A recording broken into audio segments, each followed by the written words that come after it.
What's up, everybody? Let me make sure y'all give me some thumbs up in there if you can hear me. Let's get that first thing out the way because I don't want to be halfway talking out here and then nobody can hear me. Let's see here. What's up, everybody? Make sure y'all give me some thumbs up in there if you can hear me. So we over here by our blackberries. We're gonna be doing some pruning. These are Prime-Ark Freedoms, and they fruit 2 times through the course of the year. So just gonna kind of chop it up a little bit until we get a few people into the live. Again, just showing you, we got a super heavy harvest out of these this year. Second floor gardener, peace family, Dee Dee in the heat. What's going on? Miss Mac 1962 says hi. Bammit with Arthur Butler. What's going on, Bammit? Thank you for coming in. Wales, chum, my first live with you. Hey, don't make it your last. Y'all, you know you got like these little flashing little buttons on the side right here that does like the hearts, the 100s. You see those right there flashing up on the screen? Y'all hit those over there if you can hear me right now. That lets me know that you guys can hear me. You know you got like these little flashing. Turn my volume down here.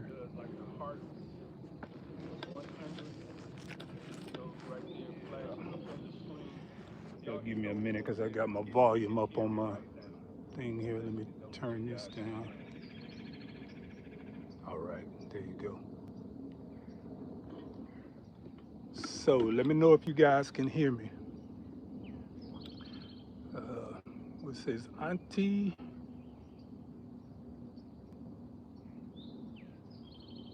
Andrea McCoy says howdy from Memphis, Tennessee.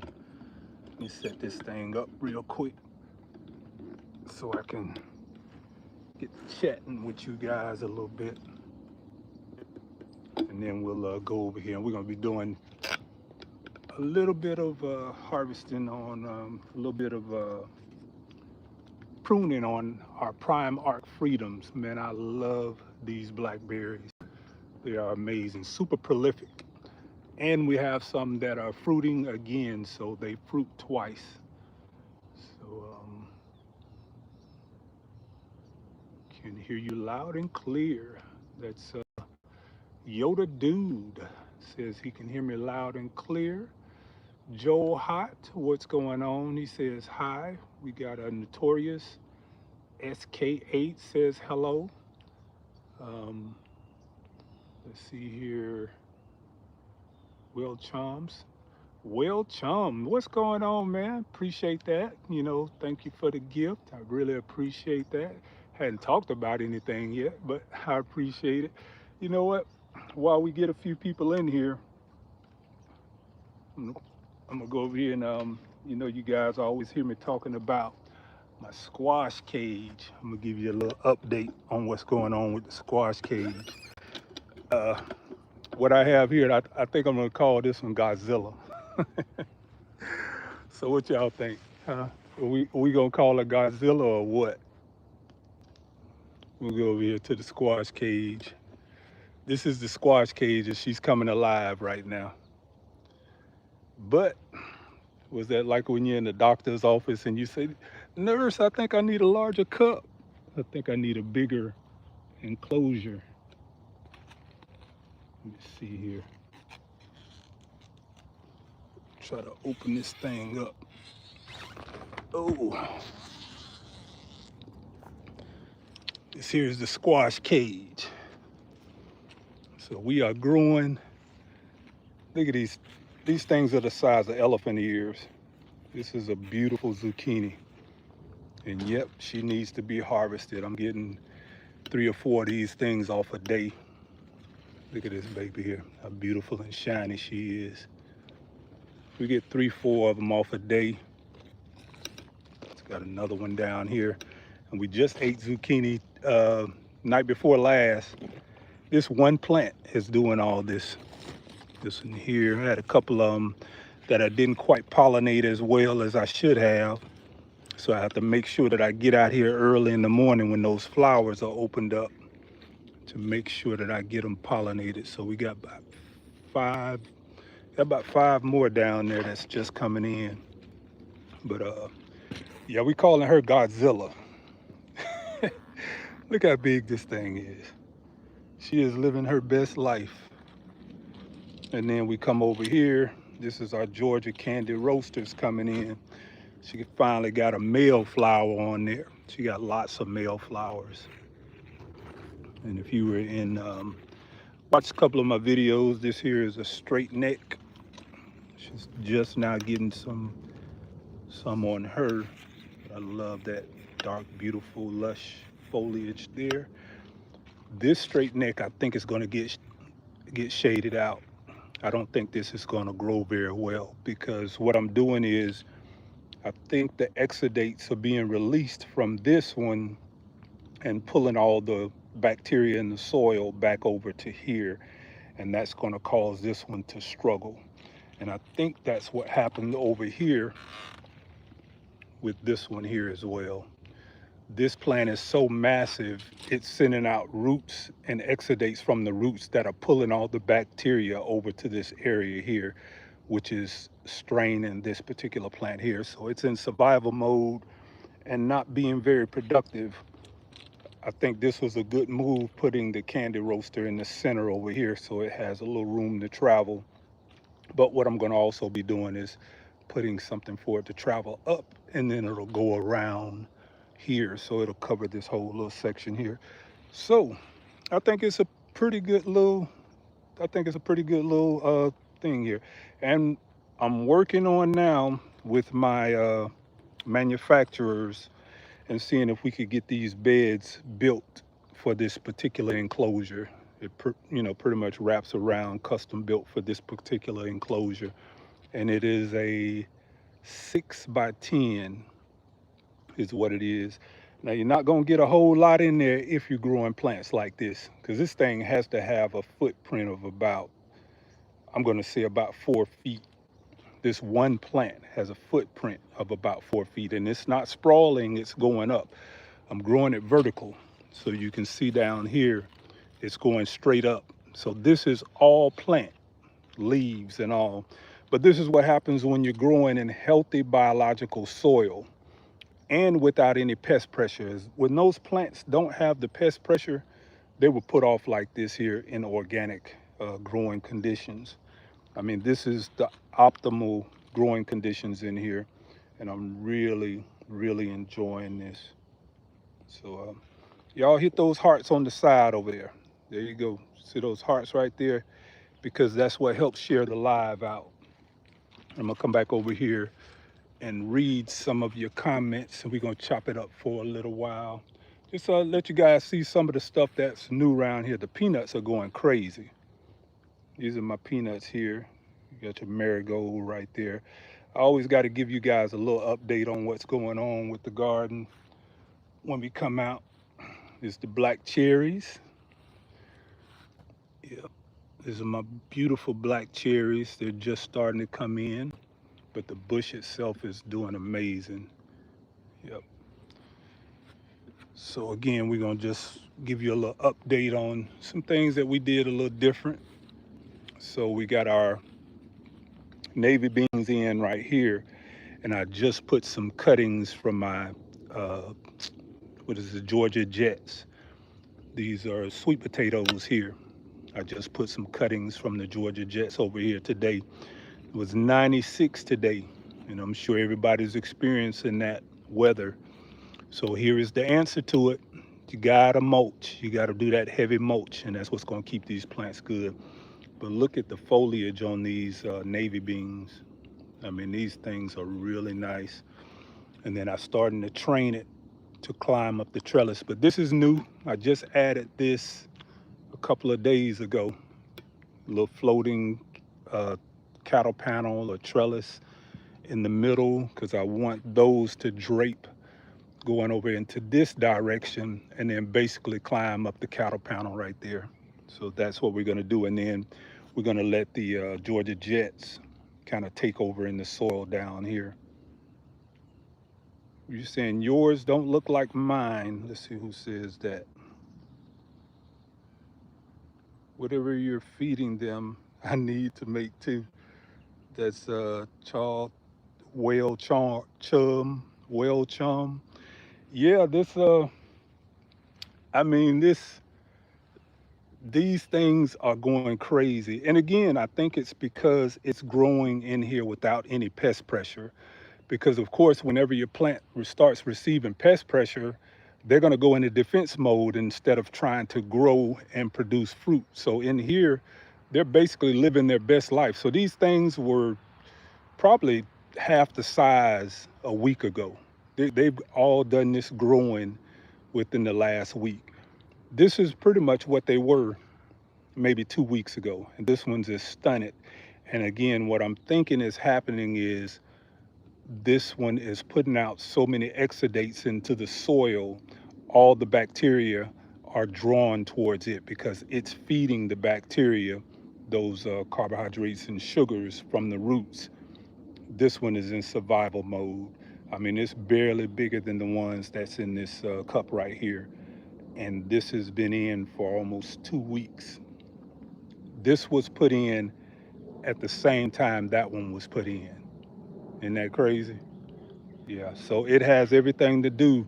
And then the same thing, this one out here, I'm gonna try to compare the two because this one was put in at the same time this one was put in, but you see how healthy this one looks compared to? That's with no pest pressure. And this one is the same plant, same type. It's looking good, but it's not growing as well as it is in that cage. And again, that's the pest pressure that we're not having in there. And then we'll walk over here. Uh, Blueberries are pretty much done right now. But our Armenian cucumbers, so we're talking about also heat. The things that you want to do for heat. These things are very heat tolerant. They'll go up to 100, 110 degrees. So we're going to see how well they do. I've been growing these for the past few years. And I got my first females. Got my first female cucumbers on here. And when she starts doing that, she starts to take off. These are my first female cucumbers, and they'll get up to 18 inches long. But we're not going to let them grow that long. Beautiful plant. Let's see here. Over here, we got our butternut squash. She is pushing out also, pushing out crazy. We got a few down here. Get that off of there. Got a few down there. Got one up here, and one I mistakenly cut off. So the butternuts are doing very good. My marglobes, we're gonna harvest the rest of our marglobes, and this is a determinant. So this is about as high as she's gonna get. She's gonna put off a few more. You can see up top here, she's gonna put off a few more and then she's gonna give out, but we got another marglobe ready to go in. Our butterfly pea flowers are doing amazing. These are butterfly pea flowers here. Clitoria ternatea. And you might understand why they call it Clitoria ternatea. And those are butterfly pea flowers there. And up front, we got some golden wax beans. With some more of our butterfly pea flowers over here. And basically, I just let them go wild and we collect them all season long. We'll have a whole jar of those. I got my garlic out, so we're gonna have garlic on the website very soon. This is Love Lies Bleeding Amaranth. I gotta move these out of this bed here. These are volunteers that came up along with my garlic. So we gotta move those, but you can eat these like spinach. This is what I call my summer spinach right here. Love Lies Bleeding Amaranth. And let's go over here and show you some of our our garlic. Our okra is just coming in. Again, we done transitioned over to the heat. So we going all straight for heat right now. These are garlic that we just harvested. Huge, huge, huge, huge cloves. This is some of the other ones here. We got to spread those out, let them dry out. But I got some more inside of the garden house and they're curing. Eggplants still going. All of these are going to do very well through the summer. This hot heat that we're having right now. Eggplants, eggplants, more eggplant, more eggplant, more eggplant. And then, of course, we succession planting. So here we have some of our jade beans, and then you have some more of the jade beans coming up because these are getting ready to be chopped and dropped.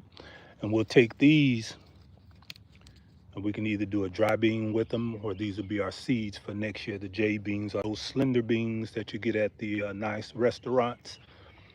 And they're really good sauteed. These are jade beans here. But again, you can see that the little baby's popping up again. So we're gonna give her another try to see what we can get out of her for this time here.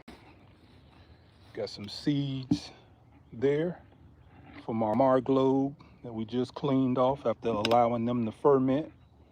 So we're gonna have seeds forever. Right here, some more string beans. And then we'll start over here. We're gonna start replanting in this area here. So we'll start our string beans over here again. These are Blue Lake, so they're doing pretty good. Now the only thing that I haven't been able to do is battle against those the Japanese beetle. Those Japanese beetles have been putting those pock marks all over my beans. Between the Japanese beetle,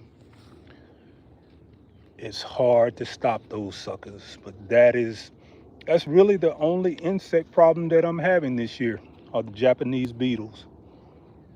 That's what's doing all this damage here. The plant itself is doing well, but they would do extremely a lot better if they didn't have the battling of those things right there. We got some of our pear tomatoes. Some beautiful peppers there. Some oregano, some more peppers. But let's see here. Citrus is going crazy. This is an organic mix. We got this is our ponderosa here. She's got, citrus all over her. This thing is covered. There's no way that you can't look and see citrus on here. They're everywhere. Every single thing. This one's starting to turn, but this will get a lot bigger than that. This is my Miwa kumquat. This was cut all the way back to the stem because when I brought it out the garage for the winter, she just started dropping leaves, and I almost gave up on her, but I refreshed the potting mix, put it back in it, and there she go, putting off all new. This here is one of our Eureka lemons. See, she's starting to get a little color to her. Eureka lemon, she'll put off all season long, and the leaves on this thing smell amazing. This is our Eureka. This is Arctic Frost. We just got this, and this is available on growingoutthebox.com. This is an Arctic Frost. So we're gonna keep her in this pot at least for this year, and maybe next year we'll put her in the ground because she should be able to survive here in Georgia Zone 8A. And then we'll put her out here with the Brown Select Satsuma. And she made it through that winter that we just had. So you can see our brown select satsuma made it through her first winter. She struggled a little bit, but look at there, putting on some new growth right there. That's what you want to see, that new growth, taking in that color, the new growth. So like I say, she struggled a whole lot, but we're seeing new growth finally come in. Now that this heat is hitting, she seems to be loving that heat. And we'll go out here, and these are gonna be our moringas. Now we're not gonna do moringa trees, we're doing moringa bushes. And if you wanna know what I'm talking about with a moringa bush, we're gonna let these get up to maybe 18 inches tall, and then we're gonna top them. And when we top them, that's gonna make them bush out. Since we're in Georgia Zone 8A, they're not gonna have a chance to reach their maturity height. So we wanna get as much leaves off of this as we possibly can. So we're gonna create bushes with these. So we got 4 of our moringa back here. Going over here, this is where we get our potassium from. And this is our Mexican sunflower. We just drop these on the soil. When they break down, they push out that potassium. So anybody want to know how those squash or pushing out those fruit like that with that deep color, this is the answer to it right here. This is where I'm getting my potassium from. This is the Mexican sunflower. And we're going to sit down and chop it up in a little bit. So like I say, this is our Mexican sunflower. And we just put this in. This is our Fuyu persimmon. So this will be our latest fruit. This will be the last fruit to develop in the garden. This is our Fuyu persimmon. Got another Mexican sunflower here that comes off of a cutting from that one that we just showed you. And what I do is I take these in. I take one in during the fall, let it grow inside during the fall, and then we'll cut it up. And then we'll make other pots out of those. These are our Georgia Jets. These are sweet potatoes, Georgia Jets, short days. You can get sweet potatoes in 85 days with the Georgia Jets. So if you still haven't planted your sweet potatoes, this is a good opportunity to do that. And then we come back here, we're doing something different. We've never done this before, but we're growing sugarcane back here.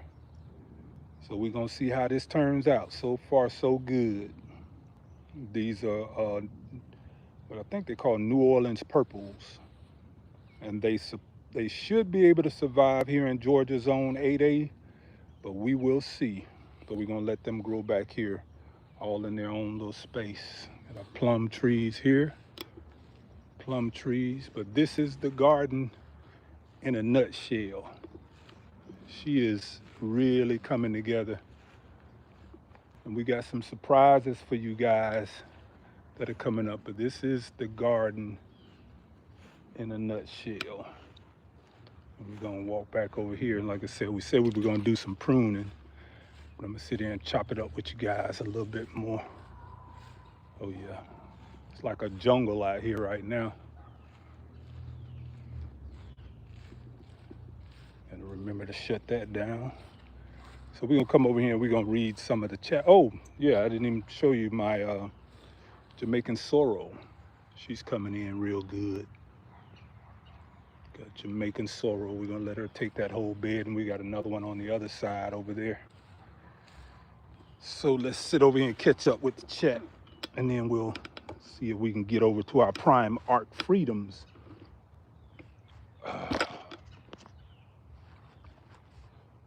So,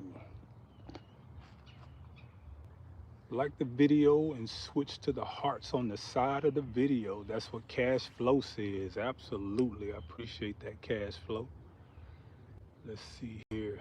Top fans, top messages.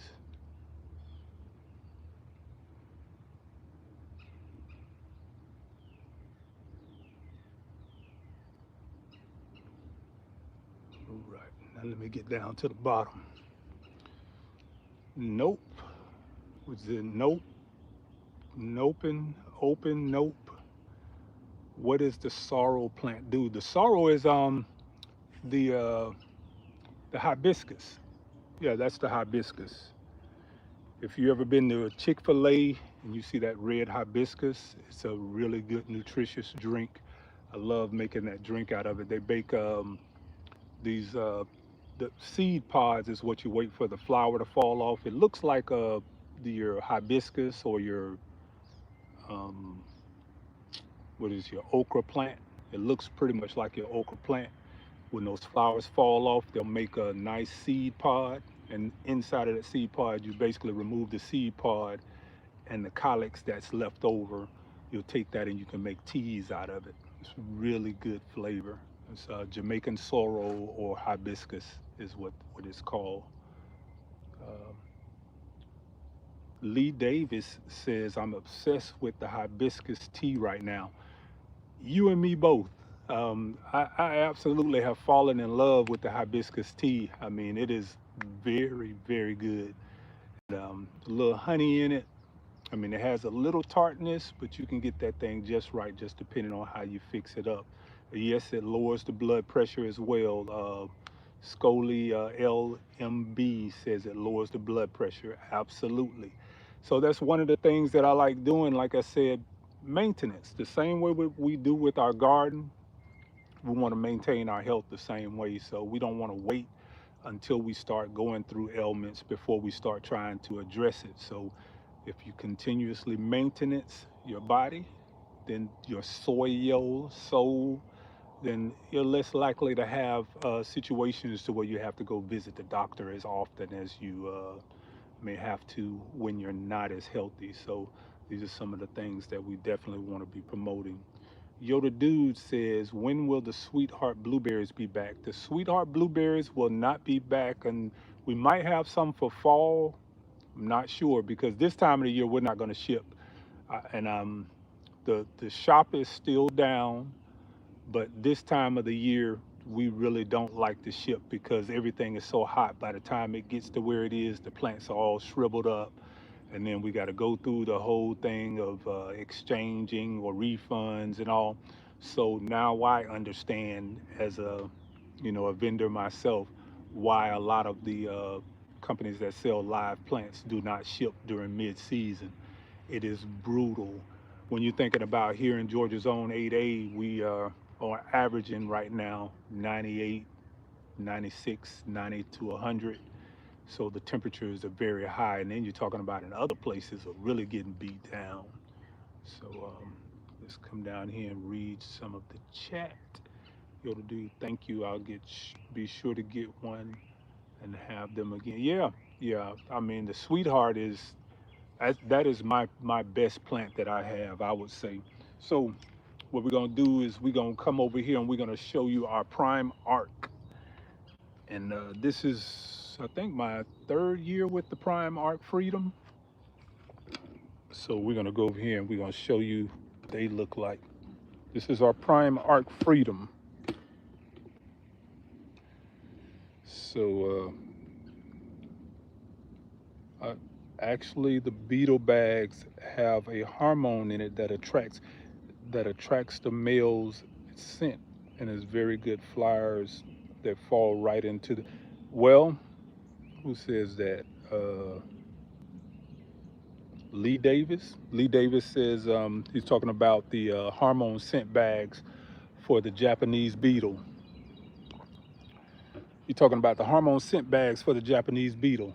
I would not do that because what you're doing is you're attracting not just the beetles in your area, but you are attracting the beetles from, I think it's close to a mile around that those things happen. So yes, it will fill up those little containers that they have with that hormone scent for the Japanese beetle. But what you are essentially doing is inviting the Japanese beetles from everywhere around.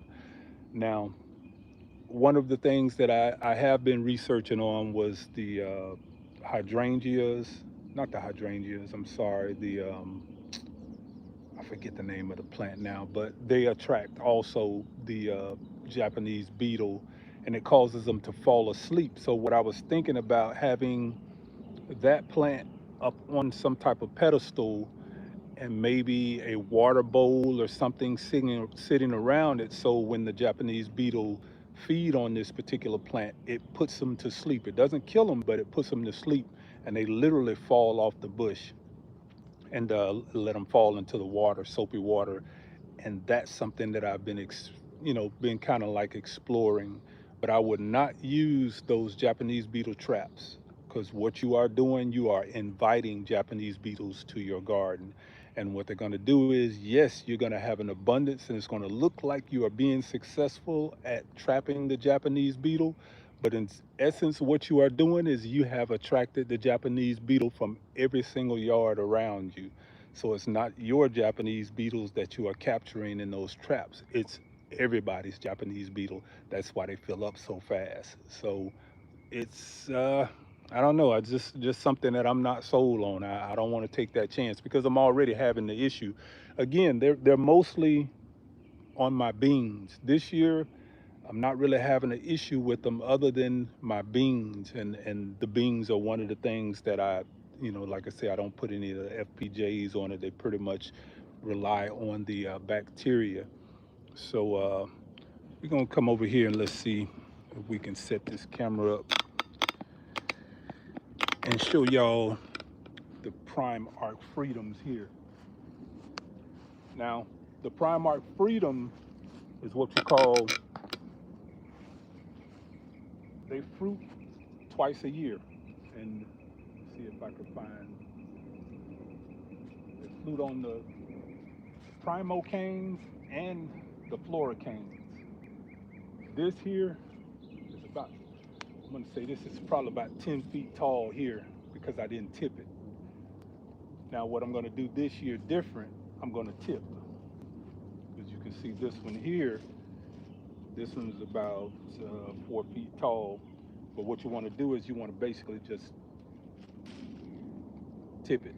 And what that's gonna do now, this is gonna create a bush. Instead of doing these large canes here, which are the large whips, and you can get a lot out of these, but it can get unmanageable when you do it this way.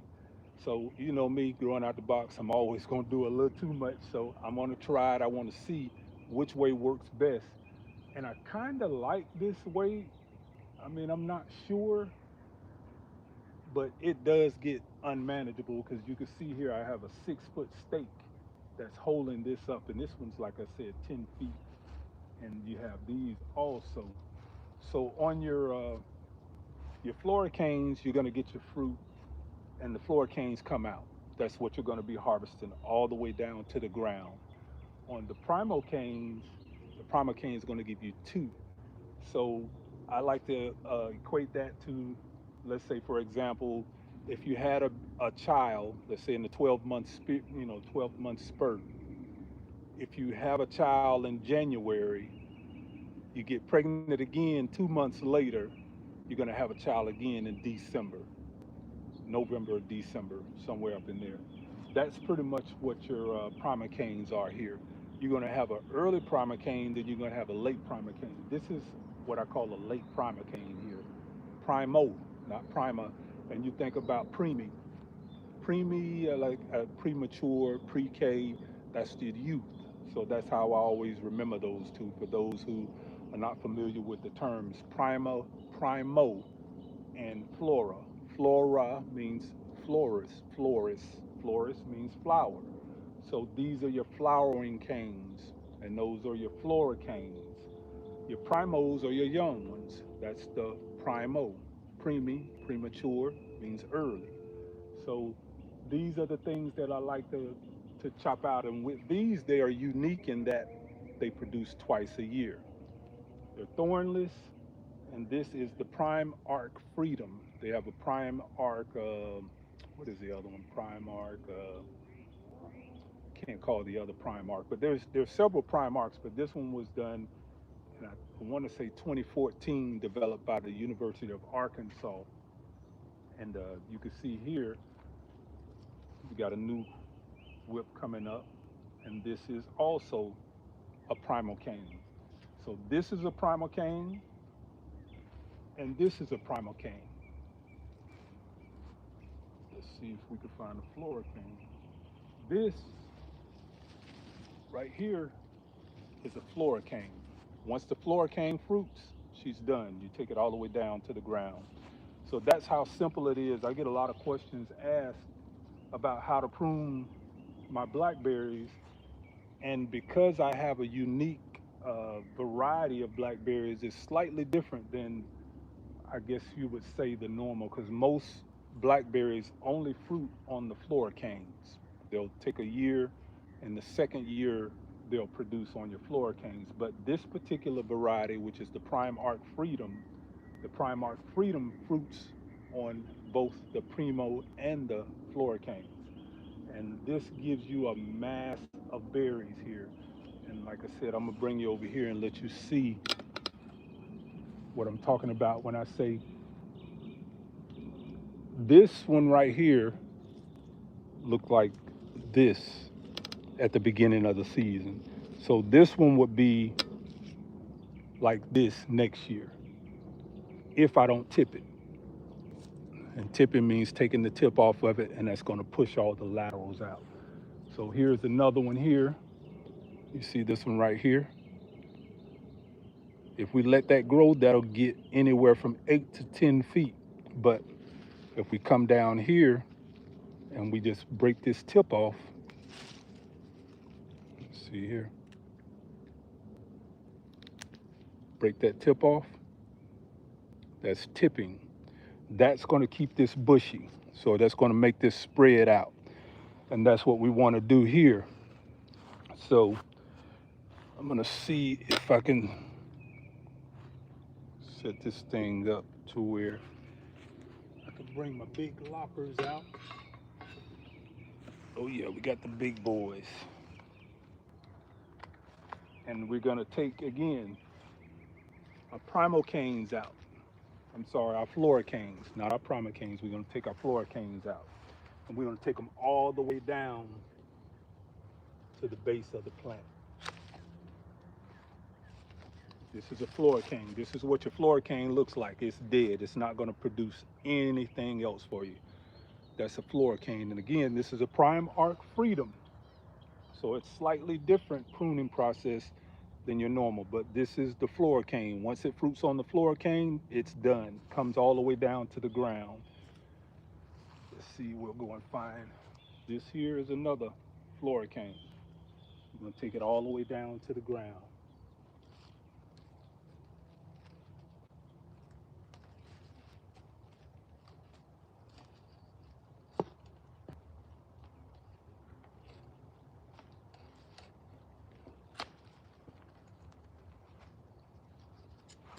Can actually pop this off because we don't need that anymore.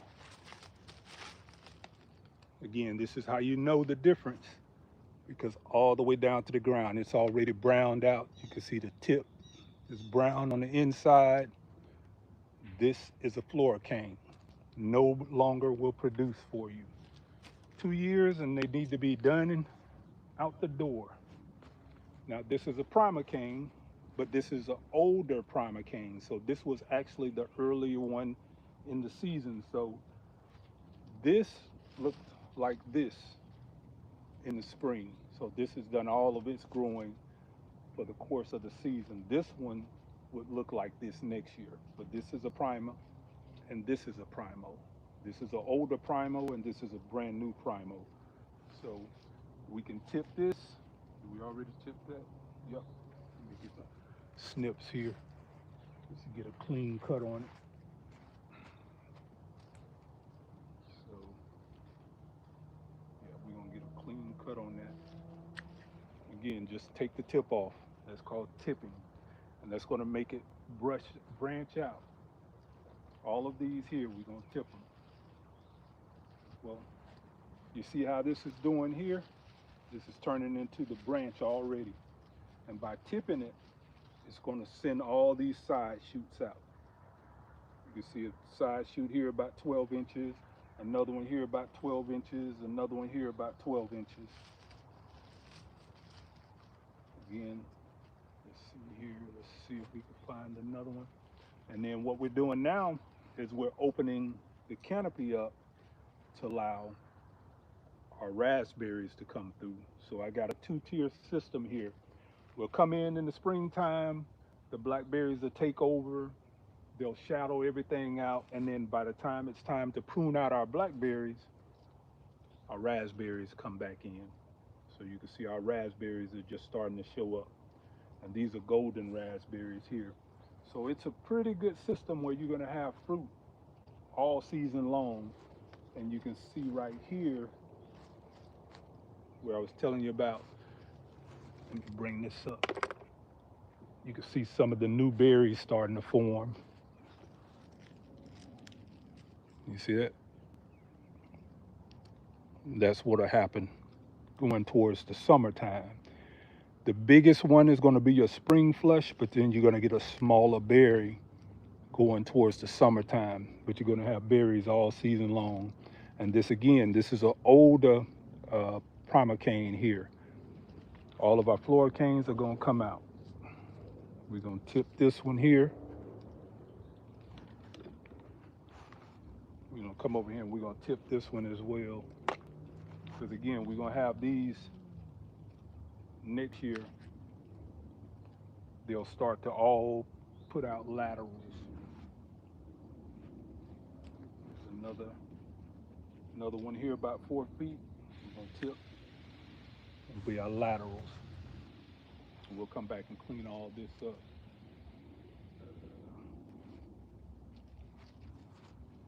Here.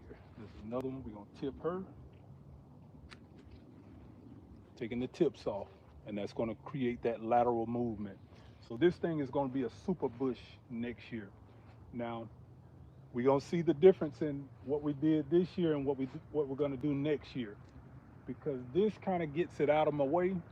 I can hook it up on these 6-foot T-posts and it'll climb out of the way and you can kind of walk under it.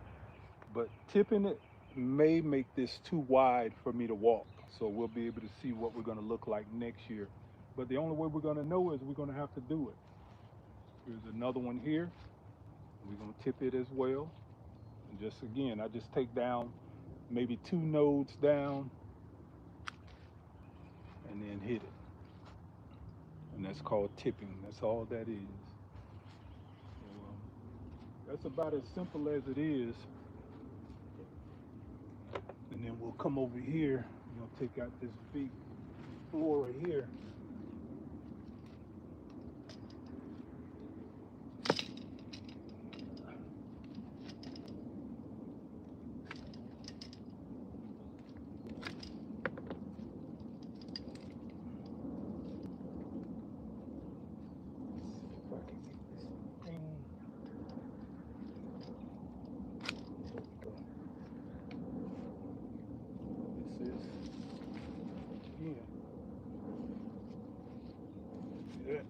You're not going to have any more fruiting on here. This thing is done. This is a floricane. So we got all that out the way. And that's one of the easiest bushes in the world to prune once you know exactly what it is that you're trying to do with the bush. So most of this is just your decision as to how you want to grow it. And once you figure out how you want to grow it, they're pretty much self-explanatory. It's not really a whole lot to it. Let's see if we can come down here. See what we got down here. So here again, some more of our primocanes. These will start to push out because you'll see these will start to push out even more fruit.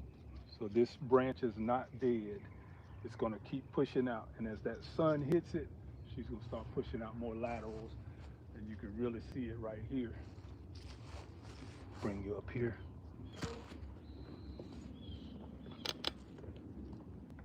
You see right here? She's starting to push out again. Now you would think this bush was done because she fruited earlier, but then when you get back here, you see the new berries starting to come in. And this is an older primocane. There's back there also, older primocane. You see all this new lush growth coming in. This is an older primocane, so you don't want to cut those out just yet. And again, this is a Prime-Ark Freedom, so it's slightly different than the average Blackberry that you're going to have. And for the most part, I think I've gotten out all of those. But that's how simple that is. So we ain't gonna make this thing into a whole lot more than what it really is. And we'll go back over here and just kind of chop it up a little bit, since that is pretty much what we're looking at. And I just wanted to share that because quite a few people was asking me like, how do I prune my blackberries? And again, that's the Prime-Ark Freedom, and she is thornless. I love the fact that you don't have any thorns on here.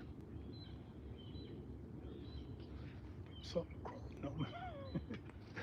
So let's get down here to the chat, see what we're talking about over here.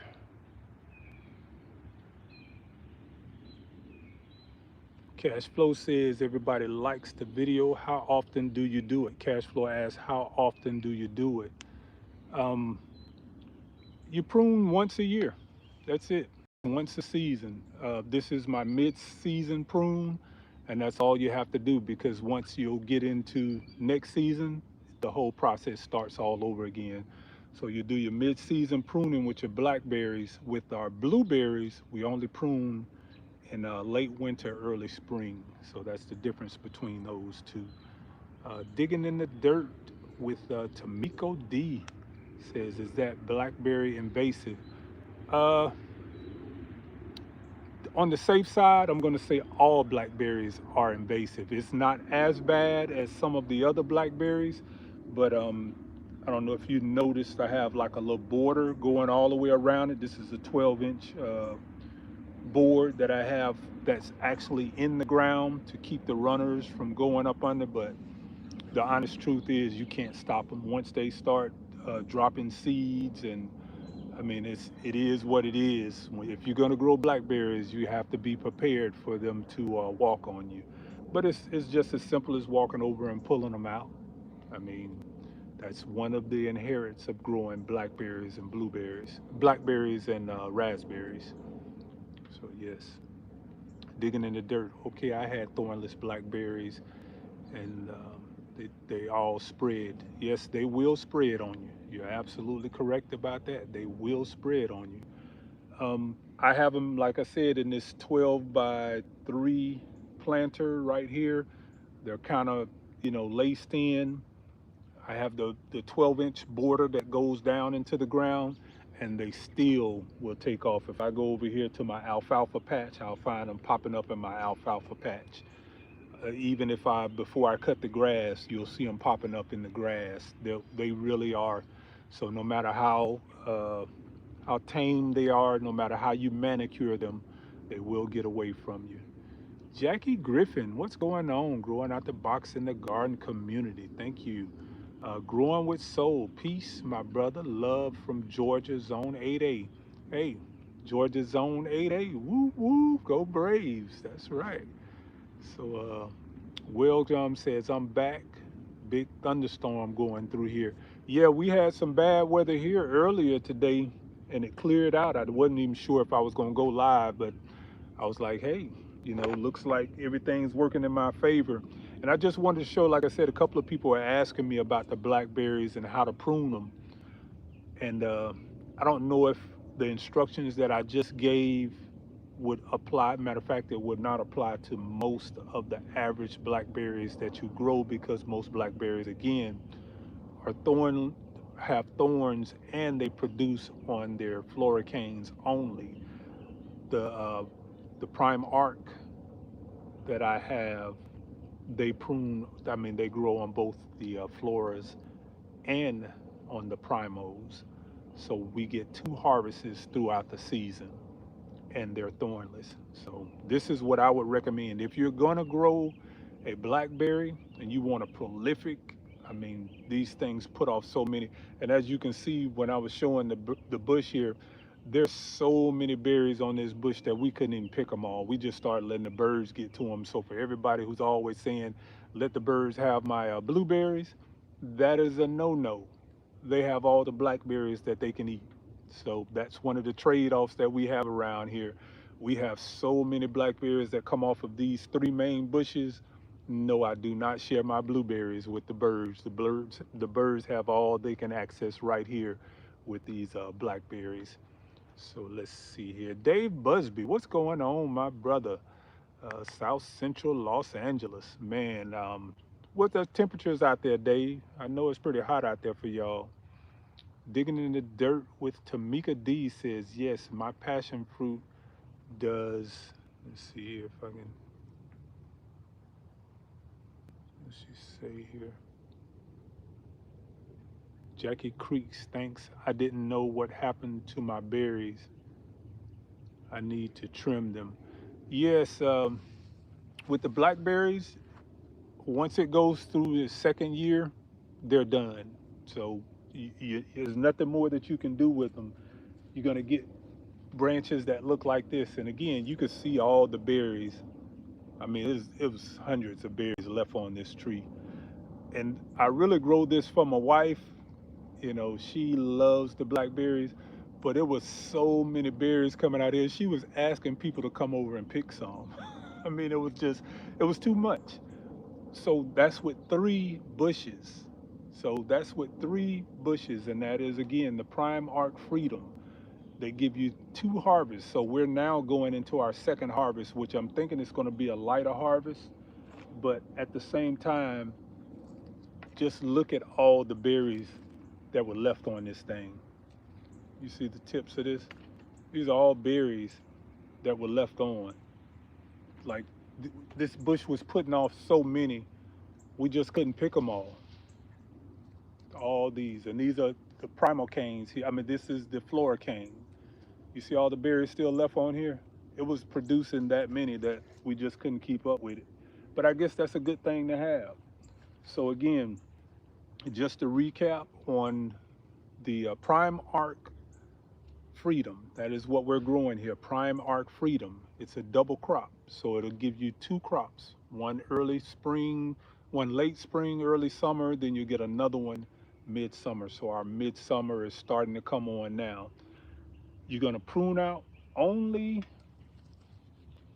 your floricanes, and you could tell the floricanes because they're going to be the ones that look really bruised up. But don't get it confused because you're going to have your old primocanes, and then you're going to have a younger primocane. Both of those are first year primocanes on the Prime-Ark. That is the uniqueness of the Prime-Ark. It's going to give you two sets of fruit, one early spring, or yes, early spring going into summer, and then another one midsummer. So that's one of the reasons why I like this. But next year we're going to be better prepared for harvest because this thing put off so much. Let's see here.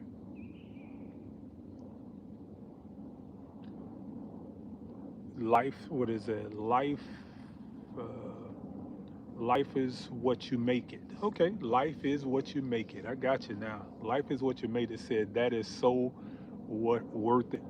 Yeah, it is. I guess that's not a bad thing to have when you have so many fruit the way you can't pick them all. And the trade-off again, I let the birds have access to the blackberries because we can't pick them all. And the blueberries are exclusively mine. So you'll see me cover my blueberries. I protect those because the blueberries is one of my favorites. I love the blueberries. The blackberries are my wife's, but my wife don't have that tenacity to come out here and stand here for hours at a time to pick all of these berries, and I just don't have the time in the day to do that. Between growing, between talking with you guys, between the 9 to 5, between maintenance, between just taking care of the garden, growing different things, um, this is hers. The blackberries belong to her. I grow them. You have to come out and harvest yourself. So, like I say, she was trying to get some of her friends to come over and pick it, but everybody wants to get the fruit, but nobody wants to work to get it off the plant. So, I guess that's what it is. Do you freeze any of your blueberries after the season? I have blueberries that are frozen from last season. That's how many blueberries we get off. My large bushes, I think the the 4 that's closest to the garden house, they're going on their 5th year. I want to say they're going on their 5th year. This October will be their 5th year. And I'm getting anywhere from 15 to 20 pounds per bush off of the oldest ones. The ones that are next to those, they're probably 3.5 years old. And I'm already getting over 10 pounds per bush on those. So in one of my deep freezers, probably the whole bottom of the freezer is full of blueberries. Yeah. And we use blueberries in our smoothies. Like with the strawberries, I get a big flush of my California giant strawberries.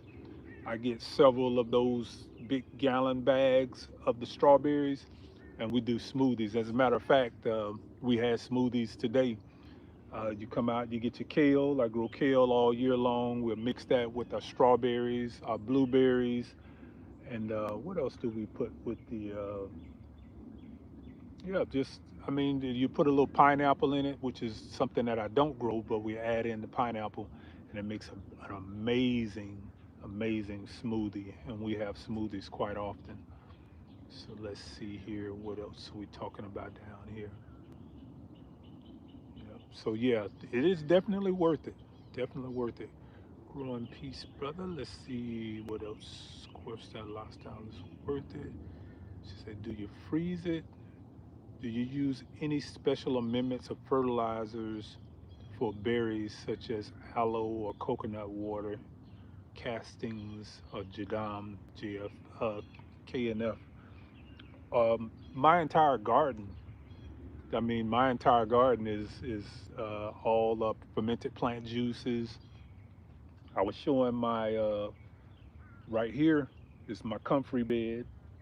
Right here is my alfalfa bed. I have stinging nettles that I grow out there. I have Mexican sunflower. So yeah, I grow pretty much everything to fertilize my garden with. To answer your question, everything here is grown with my own inputs. Now I do add a little blood meal, bone meal to certain beds when the season starts, just to get something for the roots to anchor into. But as my Tithonia diversifolia, which I haven't quite gotten to a point to where I felt comfortable enough to plant those all over the place. But next year, I think I will, because last year was my first year growing the Mexican sunflower, and I wasn't sure if it was going to overwinter. If it overwinters, then there's a chance for it to become invasive, and I didn't want that. So this is my second year growing the Mexican sunflower, and she's doing extremely well. That is what boosts the potassium in all of these beds. That is your fruiting process when you start talking about your potassium. So basically, all I do is just go out and cut some of the leaves off of the Mexican sunflower, and I spread it into the beds around here.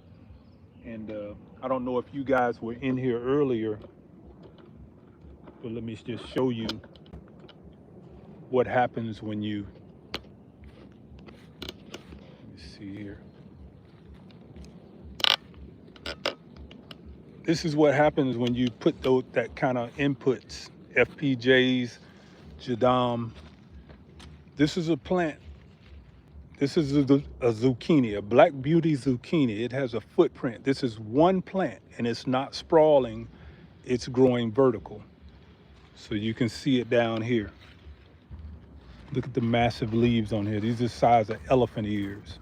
I mean, literally the size of elephant ears. I would say this is probably about 18 to 24 inches long. This one is every bit of 24 inches long. These are black beauties, but the fruit comes off of these things every 3 days. I mean, you can see that one down there, that needs to come off today. This one comes off today, and then there'll be 3. There's one right here with a flower. I come out and pollinate that in the morning. This one may open up in the morning, and this one may open up the following day. So every 2 days, we can get a meal, a family of 4, a meal off of this one bush.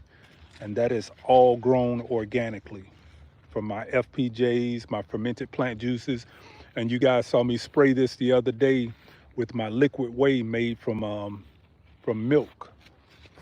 And this one here is our Georgia Candy Roaster. And she'll go up here. We'll let her travel. She's going to trail both ways. And this one here is a yellow straight neck. So you can see she's starting to put off here. These are her first female flowers. But yeah, all of this is the result of biological growing. This is not, I don't even really consider NPKs anymore. NPKs is something that I really don't even talk about. You don't really hear me talk. Peanuts. Look how beautiful these peanuts are. I can make a peanut meal with this, and that's a 722 if you're talking about an NPK. So we could do peanut meal. That's going to be my nitrogen for anything that I need. And then we're also doing the bacteria in the soil, which are fixing the nodules on the roots here. And with these have been inoculated already. And you see how dark, rich color these are. Now, for some reason, the Japanese beetle are not bothering these as they are my jade beans, which the leaves are a lot thinner. And these are navy beans here. And I just put in some cuttings from my sweet potatoes. So we're gonna let the sweet potatoes go down. And because we don't need nitrogen for our sweet potatoes, only using potassium, we can grow these along with our beans. So you can grow sweet potatoes because they're going down, and you can grow your navy beans because they're growing up. The roots are gonna stay up shallow. These are gonna go down deep. Potassium, potassium. And right here, one of my secrets for my beans, gypsum. Gypsum. That's right. Gypsum is the secret to these beans. That's going to be your calcium and prevents blossom end rot on your tomatoes. Gypsum. If you're having issues with blossom end rot, mix some gypsum into your soil. It'll pretty much do those blossom end rots in. Over here is my comfrey bed, and I feed my comfrey. This is what I do. I just chop it off, drop them down on the soil as they decay. Decay, they feed the plant, and I take parts of this plant and I make my FPJs with it. Comfrey. This entire bed. This bed here is alfalfa. If you go out there, you see that plant right there. That is my Mexican sunflower. That is a potassium powerhouse, and it also has your phosphorus in it. So that's where I get my nutrients from. Um, come back over here, sit down, chop it up with you guys a little bit more.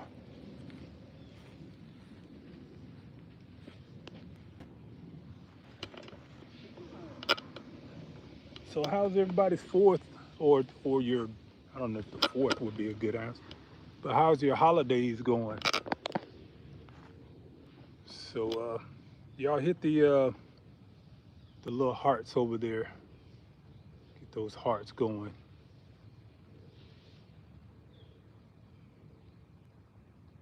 I'm taking calcium. I'm talking calcium. Beautiful plants, man. That's it's in nope. Boy, I wish I could hear you say what it is. This thing says nope. Nope and ope. Whatever that is. Nope and ope. Gypsum is the thing with organic gardening. Get it in the soil as many ways as you can. I'm talking calcium. Beautiful plants, man. Yep. Most people think, again, I'm in Georgia Zone 8A. So one of the things that we run into here is our Georgia clay. But since I started putting that gypsum in with my, and this is how I actually discovered the effects that gypsum has, and it's just been a game changer after that. I started putting it into where my peanuts are growing, because the peanuts going to have to peg back into the soil, and then I was having issues with them pegging into that Georgia clay. But I started adding that gypsum in, and I was like, wow, man, the plants just green up, and then there's less insect pressure and all, but it's the calcium in the gypsum, the calcium and the sulfur, because gypsum is calcium sulfate. So those are the two things that your tomatoes and your fruiting plants are going to really benefit from, gypsum. And I've been putting it on everything, like Frank's Red Hot. I put that ish on everything. So I mix it in on my blackberries. I mix it in on my strawberries, on my tomatoes, even in the squash cage. I mixed it in with the squash cage. All of these things are just, discovering as we grow, and it just makes things so much easier long term when you get these inputs in. But Jimson, that's it. That is the hidden secret. Um, how do you prepare your plant juice for fertilizer? Joel, was it Joel ATL Garcia? How do I prepare my plant juice fertilizers? I have a video that I did maybe a month ago where it says "Wake your garden up this spring," and that's basically showing the simple regimen that I use to do my fermented plant juices. It's I use carbonado sugar. You can use molasses and things like that, but carbonado sugar seems to be my go-to thing. I can find the carbonado sugar at the Dollar Tree, 50% carbonado sugar and 50% whatever the plant is that you want to extract. If I want to do my comfrey, 50% comfrey, 50% of the carbonado sugar. I'll chop it up real fine as you're doing like a salad or something like that. Compress it down into the jar, and then once you have that compressed down into that jar, you're gonna sprinkle over some brown sugar to top coat it, and then you put your a filtered paper towel or any type of breathable mesh on the top, and you'll leave that for probably about 7 to 10 days. And when you'll come back, that juice will basically be in the bottom half of your cup or your container, your mason jar. You want to do this in a glass jar, and then basically you strain that out, run it through a cheesecloth, and that juice, that's magnificent. 1 teaspoon to a gallon is all you need. And what we'll start talking about is, again, when I tell you guys about using your fermented plant juices, this is not fertilizer. A lot of people say fertilizer, and I understand in the traditional sense that's the way we think of things, but the FPJs are not fertilizer. They're systemic biostimulants. That's what FPJs are. They're biostimulants. So if let's say for example, I use comfrey on one of my plants and I spray it on the stomata, under the leaves, on the top of the leaves, it triggers a response in the plant that makes it pull those nutrients from its surrounding areas. So if you already have these nutrients in your soil, the plant automatically goes in to take those up. So it is a biological response that the plant has when you spray those FPJs on your leaves. It's not a fertilizer. I mean, it is very powerful biological stimulant is what it is.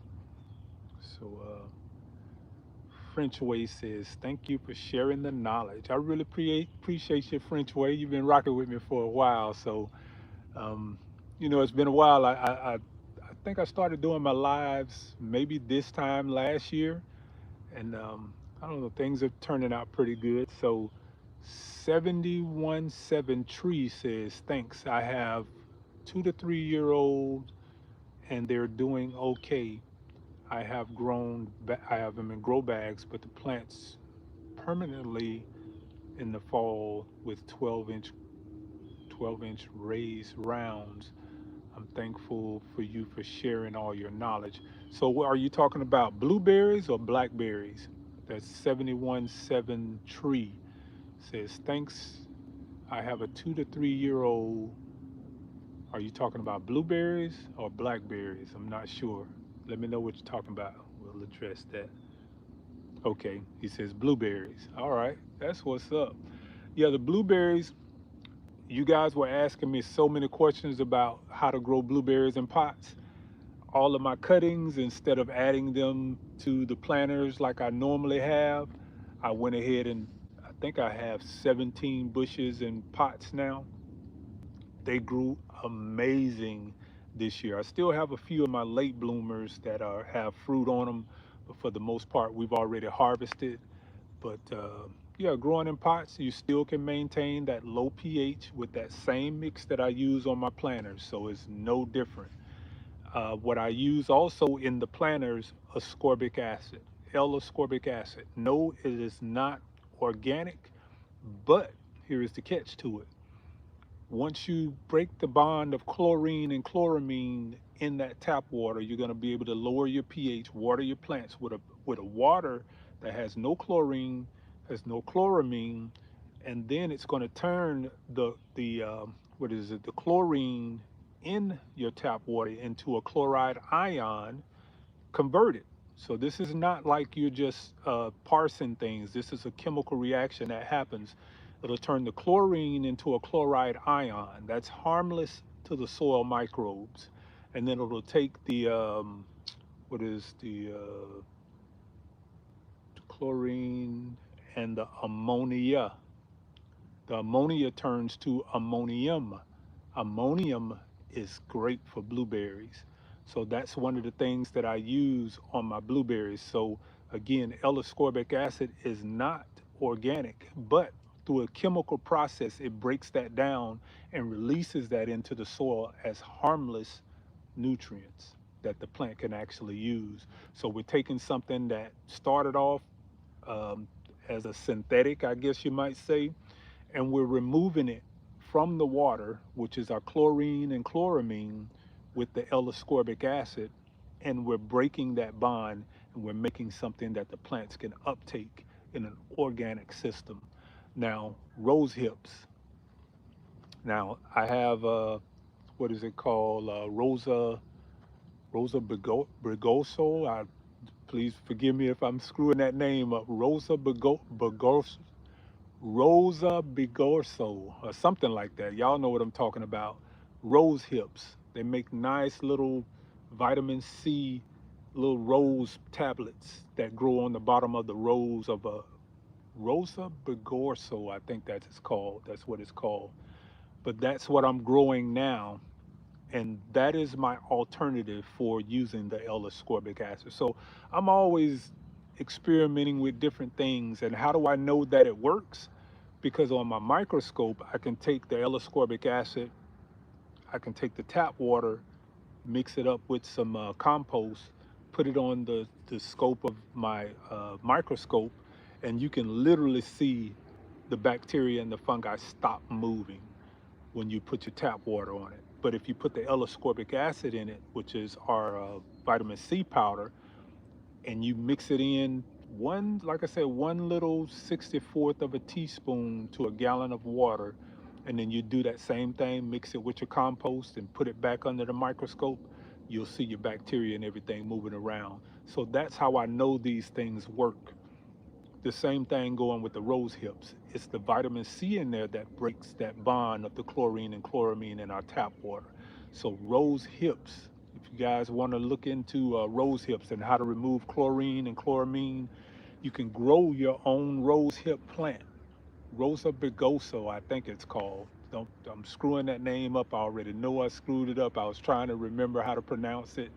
Rosa bigosa, I think that's what it's called, but you guys probably know what I'm talking about if you grow roses. I don't grow roses.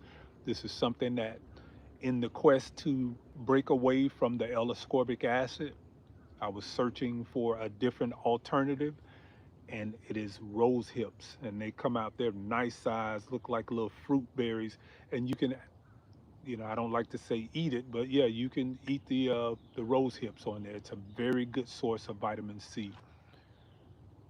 Let's say Miss G Ness says, which was the juice slash tea where you mentioned using peat moss? That is the ascorbic acid. I'm sorry, that was my fulvic acid extract. Now here's the dilemma. Every video that I do, and my last three videos have been been sort of technical. I've had to put them over into the educational category because they don't get shared out as well, if you know what I mean. They don't get shared out as well in the lifestyles or how to, where I normally post my videos. So I noticed that every time I do a video where I'm sharing chemicals or sharing formulas, those videos don't get shared out. Now, I'm not going into my conspiracy theories or anything like that, but I think it's triggering the algorithm to protect itself. And I'm not even going to say it's a suppression, it's just not being shared. So I don't know if I want to do the fulvic acid extract video because my last two videos, which I thought were extremely good videos when we were talking about different compounds and again the ascorbic acid and how to break the bonds of chloramine, and we're talking about tap water. All of those things are touchy subjects. So when you start touching on things like that, this is not my platform. So certain things they don't really care for you to talk about. And not that they'll suppress it, but they just won't share it. So that's what I've been experiencing in the last few videos where I've been kind of technical on the terms and really being specific on the things that happen when you break down certain chemicals and the biologies.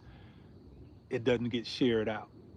So, but what I call it is evergreen material. Sometimes it'll take 3, 4 months, maybe next year this time, it may get through the system. But the fulvic acid is a really that's a really technical, not just biological, but it's also a chemical reaction that has to happen in order to extract that fulvic acid. And it requires a lot of energy just to get 2, 3 thousand views out of it. And not that I do this for the views, but I do, when I put that kind of energy into a video, I do want to get some type of some type of exposure for it, because the last three videos that I've done that involved a lot of the technical terms, they just don't get shared out. I mean, even from the start, I'm looking at normally getting a couple of thousand views in the first 24 hours. They'll start off and then they'll just kind of flatline. They're not tanking, they just flatline. In other words, it's just not getting shared. If you come to the channel and you discover it, it's perfectly fine. But as far as the system pushing it, they just don't get shared. So I don't know if I'm going to be doing many more of those kind of videos. Kind of like my build videos, when people always ask me how I build my wall, how I built the squash cage, how I build my trellises, how I build that. Build videos for me just don't do well. You know, when I show what it is I'm growing, the garden tours, they usually do real well. So we'll see how that goes. I love your educational videos. Please keep doing them. And that's just just a moment.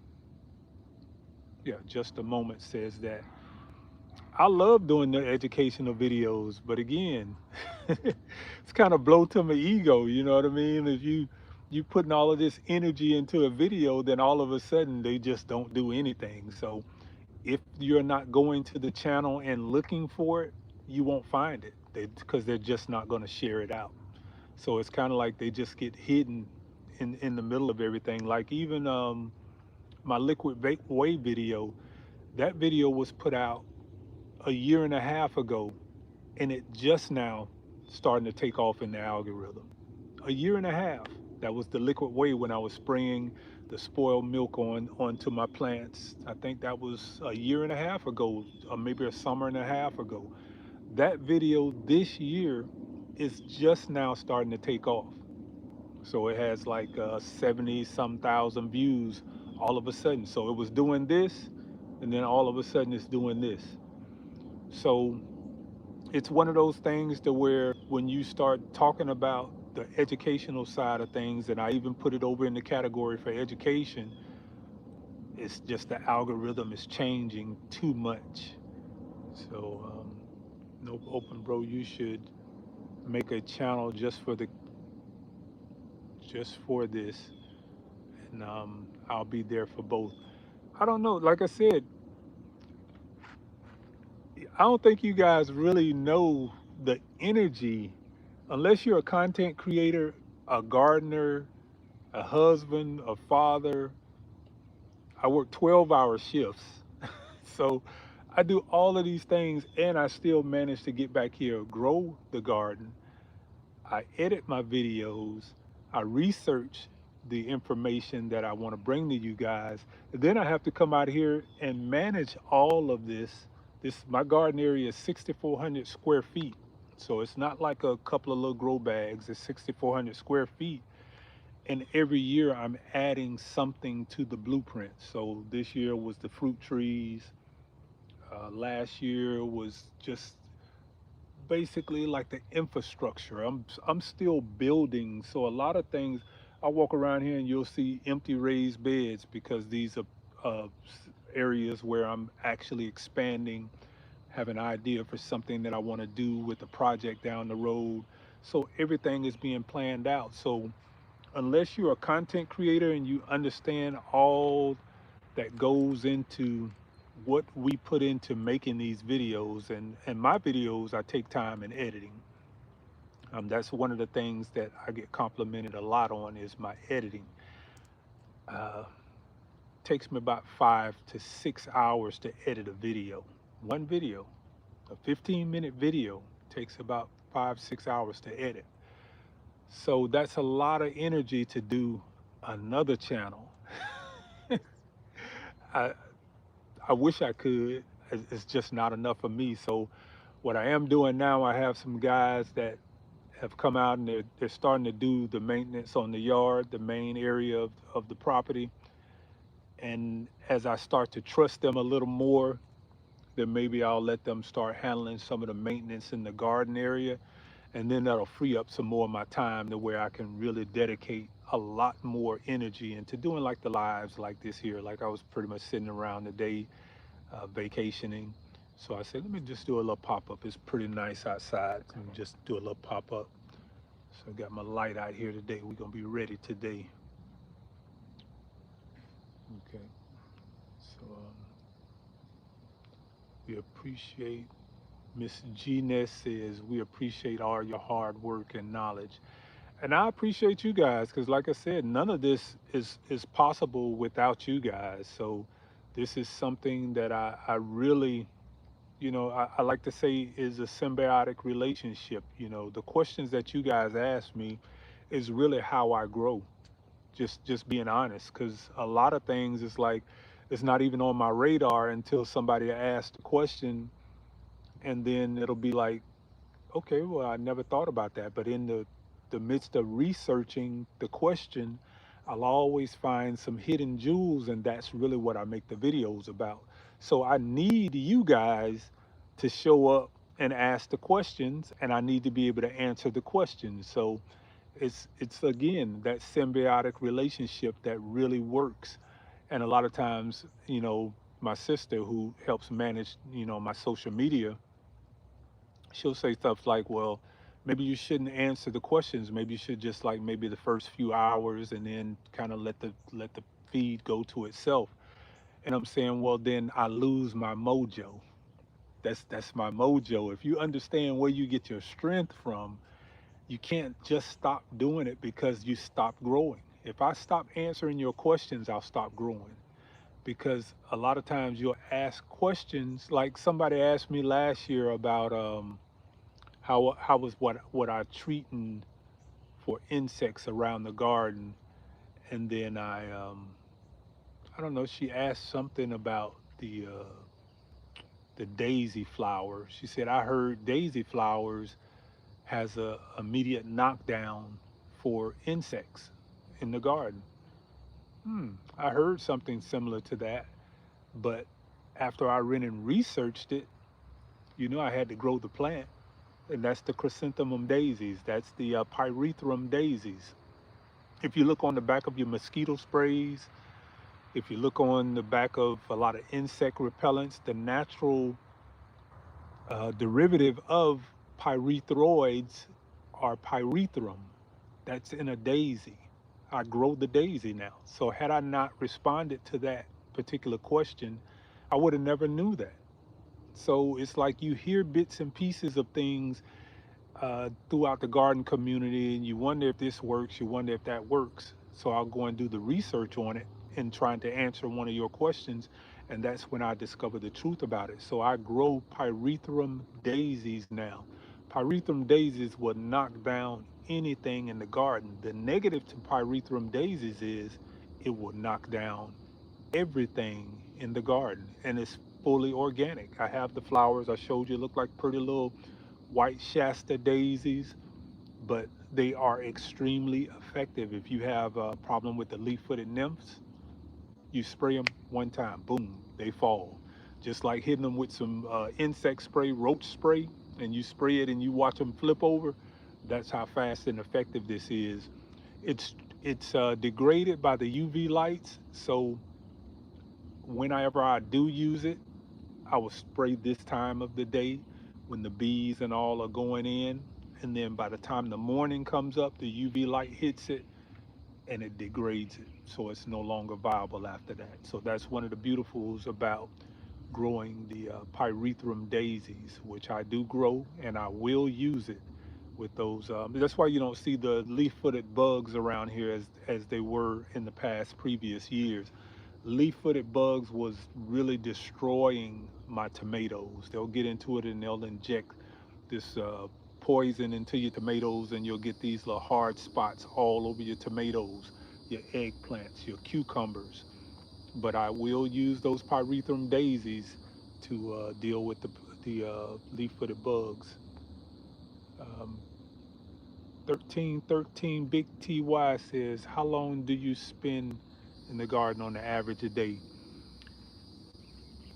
If I had my way, I would be out here 24/7, 365.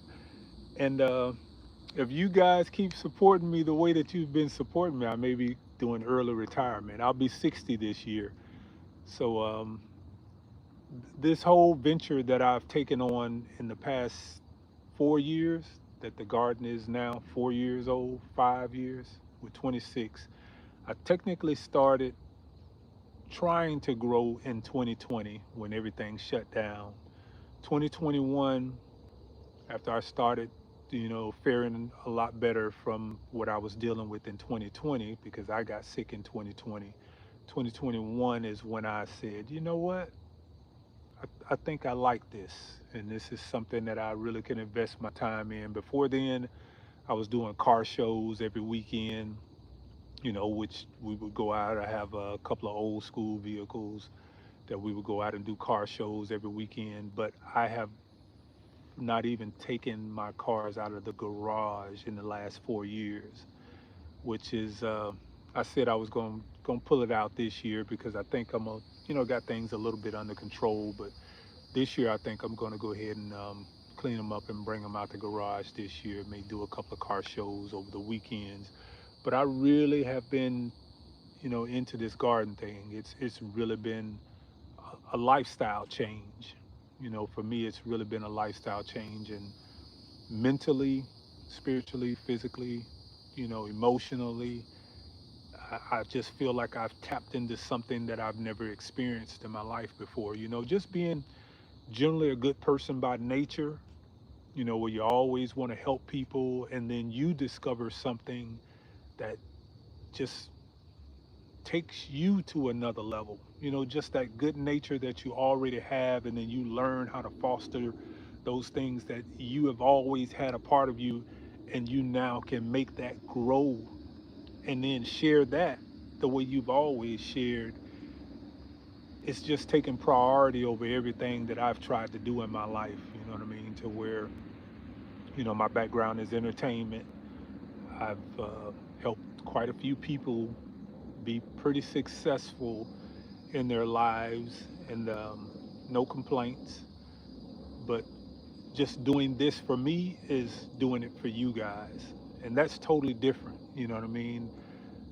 When you can really invest in yourself and that investment becomes a part of your community, I don't think there's a greater gift that we can add to our own personal palette of growth. You know what I mean? So I guess that's why I'm so invested into this, because I've never had something that I can do for me that actually is for you. That's crazy. It's like, how can you be selfish enough to do something that's all about you, but then it turns out to be for the people that are around you, the community? That's crazy. It's like you could be selfish in your growth and what you want to do for yourself, and then you just share that with other people and they benefit from that. It's just the best of both worlds. And again, I've never experienced anything like this. So let's see if we can read. Simmer the daisies in water to make the spray. Do you simmer the daisies in water to make the spray? Yes. Yep, that's exactly how you do it. It's pyrethrum daisies. Look that up. Like I said, it's a very powerful tool. Okay. It's a very powerful tool, pyrethrum daisies. And yeah, you simmer it. You don't want to boil it. You want to heat that up on the stove and simmer it for about 30 minutes. And just a simmer, put the top on. You're going to put a quarter cup to four cups of water on the stove, dechlorinated water on the stove. Let it boil, let it simmer. I'm sorry, don't let it boil, let it simmer for about 30 minutes. And that tea, oh boy, yeah. And you want to do that probably 1 to 20, 1 parts of the tea to 20 parts of your water. And then you could use that as spray, knock down anything in the garden. It's super powerful. So, nope, open, nope. And I hope I'm saying that right. I love that positivity. You know what I mean? Positivity for me, that's just who I am. You know what I mean? It's everybody calls me when they have an issue to deal with. So I've always been Mr. Fix It. You know what I mean? I'm not saying that the way I fix it is the correct way, so to speak, but I just make things happen. You know what I mean? And it's I don't make excuses for why things haven't happened. I don't make excuses for what it is that you don't have. And part of why I grow the things that I grow, because we'll say, well, I can't grow this because you have to buy this or you have to buy that. Well, as soon as I discover how to grow it, then I'm trying to figure out how can I grow what it is that I've been buying so I don't have to grow it. So it's always trying to come up with a fix for something. You know what I mean? Always trying to come up with a fix. A lifestyle change is so awesome for your mental health, to invest in you. That's right. Tom Mills says that. And you are absolutely correct. There's nothing like investing in yourself.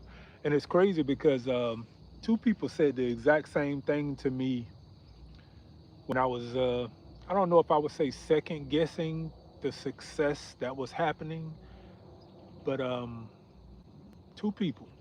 One was Miss Linda, that's the New Orleans gardener, T-Nog, and you go at T-Nog511, and my son.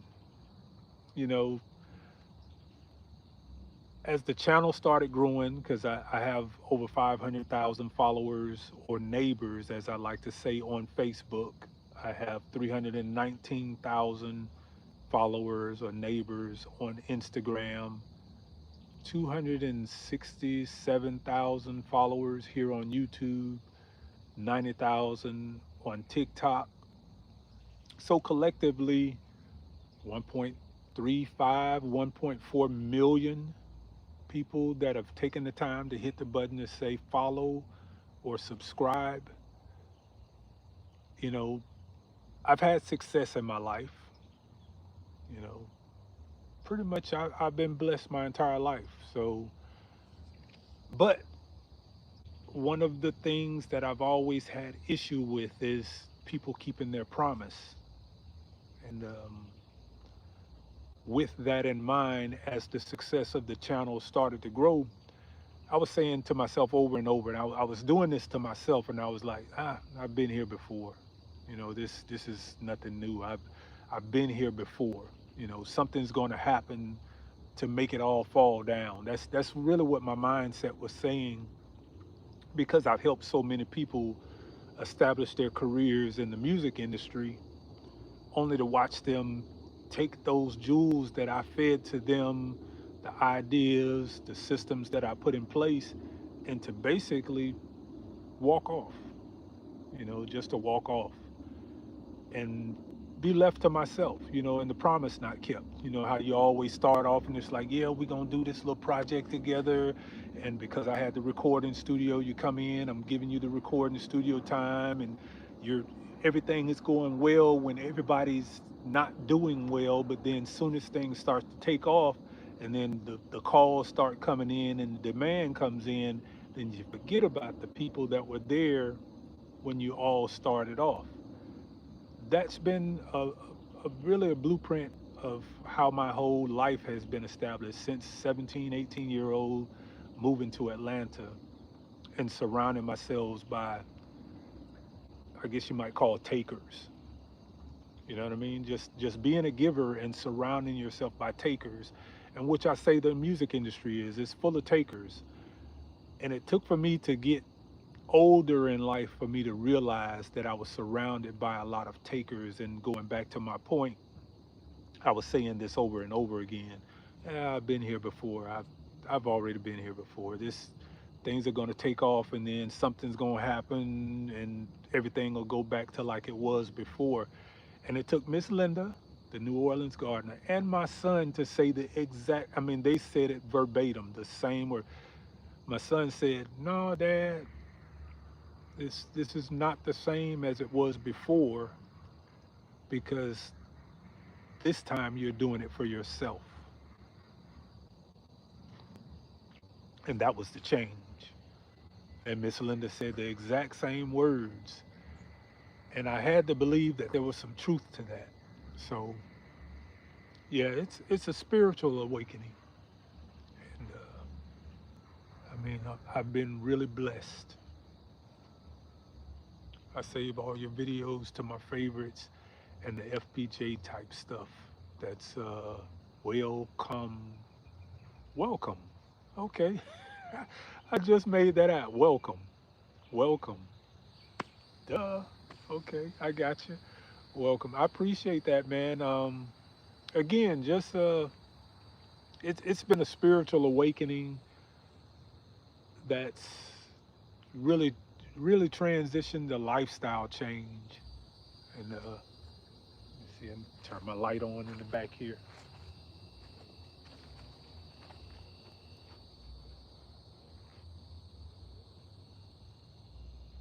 I want that there.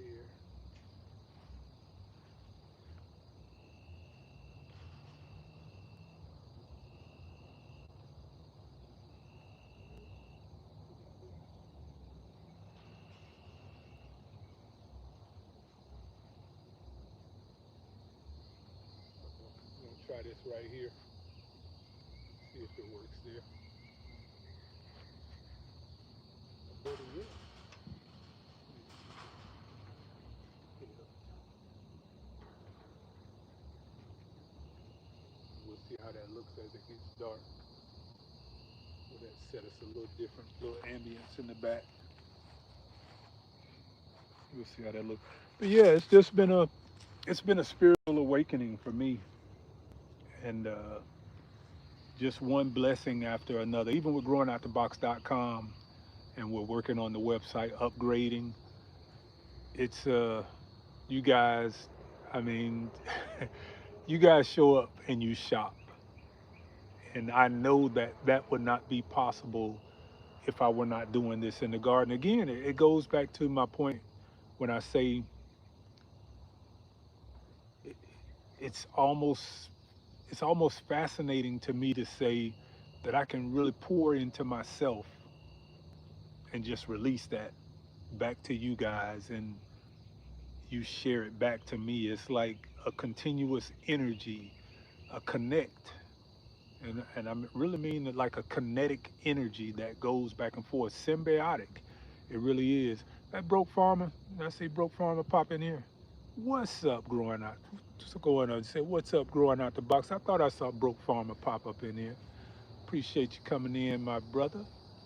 Yeah, but it's let me see here if I can read some of these things here. Terrence says, hi, growing out the box in chat. We have native wild thorn blackberries near or on your property. Do you have native wild thorn? No, I don't have. I have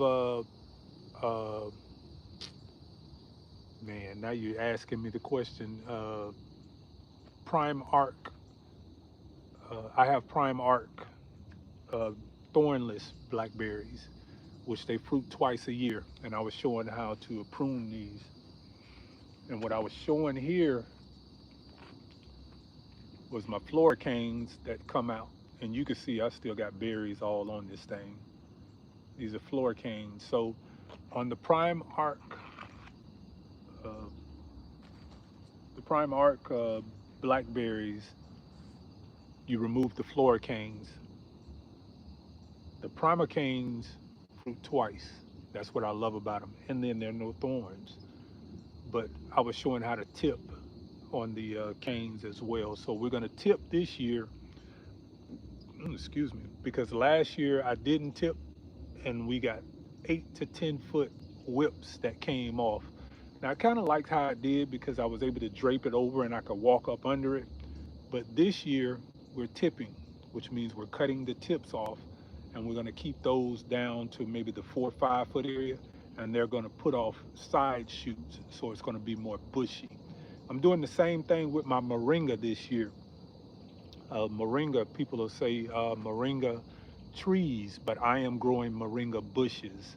So what I'm doing is I'm going to allow my moringa, and this is something that you guys might want to try also. If you live in a grow zone like mine, I'm in Georgia zone 8A, and we don't have that long grow zone growing period to where a moringa is going to reach full maturity, and then the cold's going to come in and knock it down towards the fall. So what I'm doing is I'm allowing my moringas to grow similar to the way that I grow my blackberries.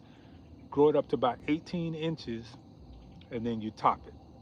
You basically take the top off of it. And what that's going to do is going to make that moringa grow out into a bush. So I have 4 moringa bushes that I'm growing in the back over here. And as they grow through the season, I'm going to be showing you guys just how that takes off. I did one last year and it really bushed out really nice, about 24-inch wide, whereas most moringas will grow straight up and then you'll get the little sprickly little sprigs growing out of it. I did one last year and that convinced me that this is something that I want to do this year. So I'm doing all 4 of my moringas this year, which are in the back corner over here. And we're gonna let them get up to about 18 inches, and we're just not getting into the 90s this week. And we went straight from what, low 80s straight up into the high 90s. So we've been 95 to 98 over the past few days. So it's pretty hot here. Um, let's see here, get down to the bottom. Misunderstood Gardening says, hello, growing out the box in chat. Um, Broke Farmer is speaking to Misunderstood. Um, please show cars. Do you have a Chevelle? Nope. Nope. Open. Nope. Ask what kind of cars do I have? I I have a V10 Viper truck. That's the SRT 10 Viper truck. I have a 1970 Ford XL convertible. I have a 1957 TR3 Roadster. If you get a chance to look over at my other channel, which is I had a couple of years ago, TR Rehab. That's TR space Rehab, REHAB. You'll see some of my car stuff over there. That's my old channel. I haven't posted over there in a while. But TR Rehab, that is where I have my, he says, nope, nope, nope. Yeah. So, but my baby is my 57 TR3 Roadster. It's a British sports car. It's a 2-seater. Um, Fully restored, top to bottom, nuts and bolts. Um, it's pretty nice. I got a 60 also that I'm restoring, but again, I haven't been used. Been more focused on the garden lately. But the 57 is pristine. Yeah, you can eat off my 57. Chromed out interior, chromed out engine bay, interior and all. Got the military helicopter flying over.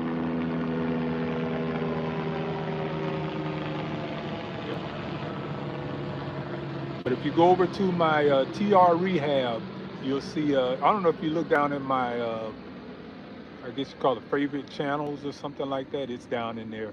But you'll see some of my car stuff over in TR Rehab. But you'll see my little toys that I have. Um, I got I got trophy winners.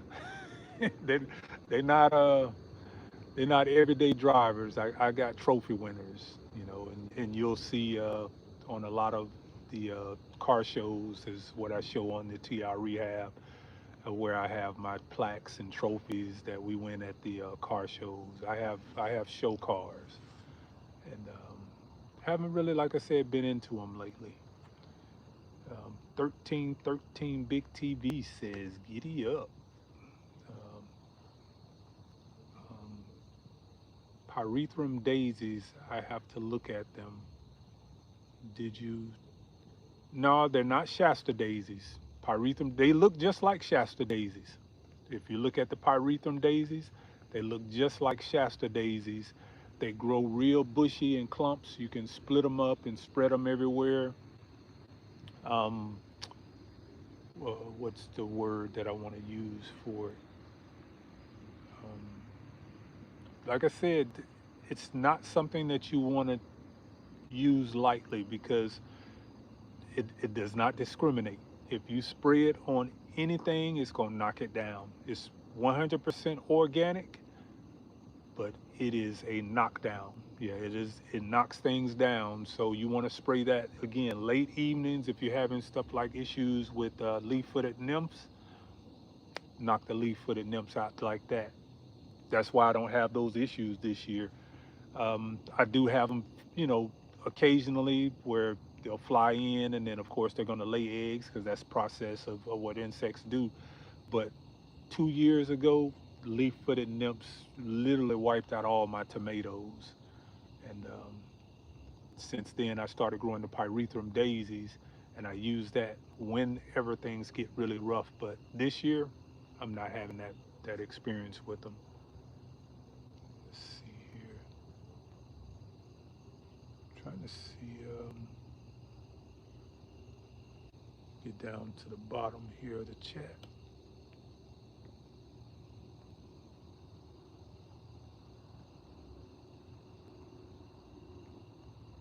All right.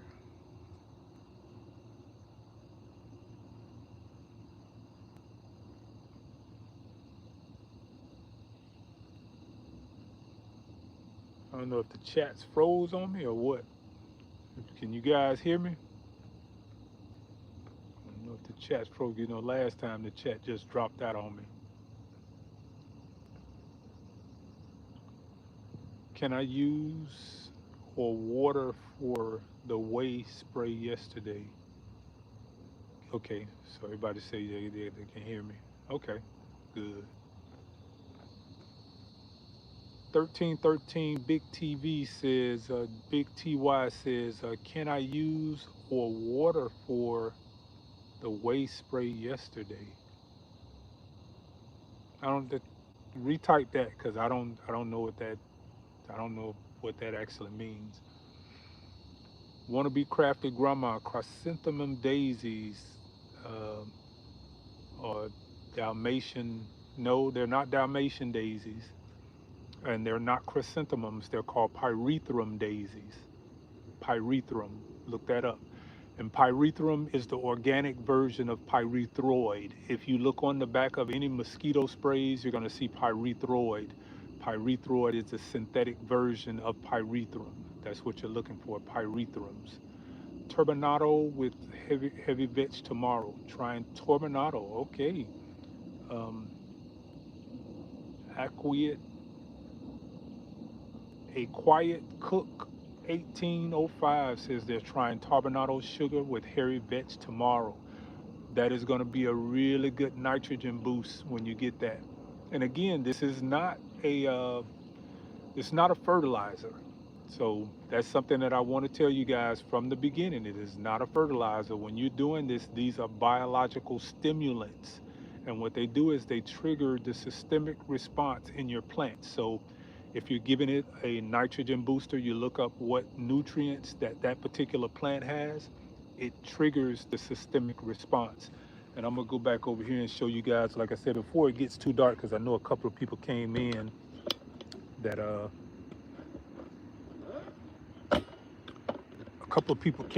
since and before it gets too dark, I want to show you guys what this stuff does. This is one plant. I mean, it's just ridiculous. A systemic response. This is one black beauty plant. This is in my cage now. This is what happens to your plants when you give it protection from insects. Because what's going to happen is when your plants get attacked by insects, they start focusing on creating compounds to protect itself, and they stop producing as good. But this is what happens when you spray. This is Himbit. Remember when I harvested the Himbit FPJ at the beginning of the season? Look how dark this foliage is. These leaves are 18 to 24 inches wide. I should have been harvesting. Matter of fact, I'll probably take these off before I leave out of here tonight. These are the zucchinis that this thing puts off. Look at this one down here. See a zucchini there? Super huge. We're gonna take that off tonight. But this is one plant and it's growing vertical. This is not sprawling. This is growing vertical. This is growing up. And it has a 4-foot span. This plant has matter of fact, that's probably bigger than 4 feet, because you see how it's pushing out on the cage. This is one plant, and this is what those stimulants do to your plants. We'll turn over here. This is a Georgia candy roaster. Now, when I spray that Georgia candy, now I want y'all to really pay attention to the color of this. This is a good green, but it's not that color green. I can turn this plant this color green by simply adding that Himbit FPJ to it. This, I sprayed with it the other day, the Himbit FPJ. You see how dark the leaves are turning? You see the center leaves, how dark those are and how glossy they are? You see now when you look at those, it's not as dark as that one over there because this is a far more mature plant. But this is a yellowneck squash. See how dark those leaves are compared to those leaves? This was sprayed with the Himbit FPJ. Biological response. It triggers the biological response. What does the Himbit FPJ have in it? Iron and magnesium. What is magnesium? That's what builds up the chlorophyll. That's where you get that color from. That's what builds up those thick leaf tissues. That's what so you'll see this one, and I want you guys to see this now, how light those leaves are. And then I may even do a live where I spray it live, but the next time you see this plant, the leaves will be dark as those leaves. And that's the magnesium and iron that Himbit FPJ that I spray on there. I have Himbit FPJ, I have my alfalfa FPJs, but this plant here, this whole thing, this squash cage has been an experiment. And I'm gonna come back over here and we'll chop it up some more. But the squash cage was an experiment to see the difference of what we could do. Now, I don't put fertilizer on my beans. Look how dark these leaves are. Look how thick these leaves are. This, I sprayed the Himbit FPJ on this, magnesium and iron. I don't want to put any nitrogen. I put no nitrogen on these beans. These are navy beans here. No nitrogen. And look how dark those leaves are. That's magnesium making this do this. That's pushing that chlorophyll up. And it's helping protect this plant from those Japanese beetles. All of my other bean plants have been eaten up by the Japanese beetle. But I tried this, the henbit on the and it's going well. Same thing over here. These are my peanuts. I sprayed the henbit FPJ on my peanuts, greened them up. I mean, it just greened the leaves up. They're shutting down for the night. So if you've never grown peanuts, you see how green those leaves are? Peanuts shut down for the night. The leaves are closing. You see how they collapse together? And they close up for the night. And they'll open back up in the morning. And you can see the orange down there. Those are the pegs that'll tap into the ground. And that's where your peanuts are made from. Now I'm gonna go over here and I'm gonna show you some beans that have not been sprayed. And you'll see the difference in the beans. Of course, it's the texture of the beans. Same thing here. This is a squash plant. You see how dark those leaves are? You see that little gloss on there? This is a butternut. That's what this is. And we're growing this out because I want to be able to see the difference between what happens when we grow in and what we grow out. But you see the difference in these beans here? You see all these pock marks in it? That's the Japanese beetle been having a feast over here. Now they're greened up, but they're a delicacy for the Japanese beetle. Japanese beetle loving these. And like I said, we got beans all down here. You need to come out and harvest those. Over here, the same thing. These are wax beans here just coming up. So we're just gearing up for summer. And look how dark this pepper plant is. I sprayed this because this bed here, I don't put nitrogen in this bed because I have beans. So how in the world is this pepper plant surviving over here and there's no nitrogen in this bed? Look how dark these leaves are. That's magnesium and iron doing that. This bed has I put no nitrogen in this bed. No nitrogen. Look how dark those leaves are.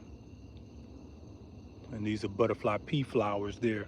I put no nitrogen in here. So how in the world is this pepper? And this is volunteer. How is this pepper so dark?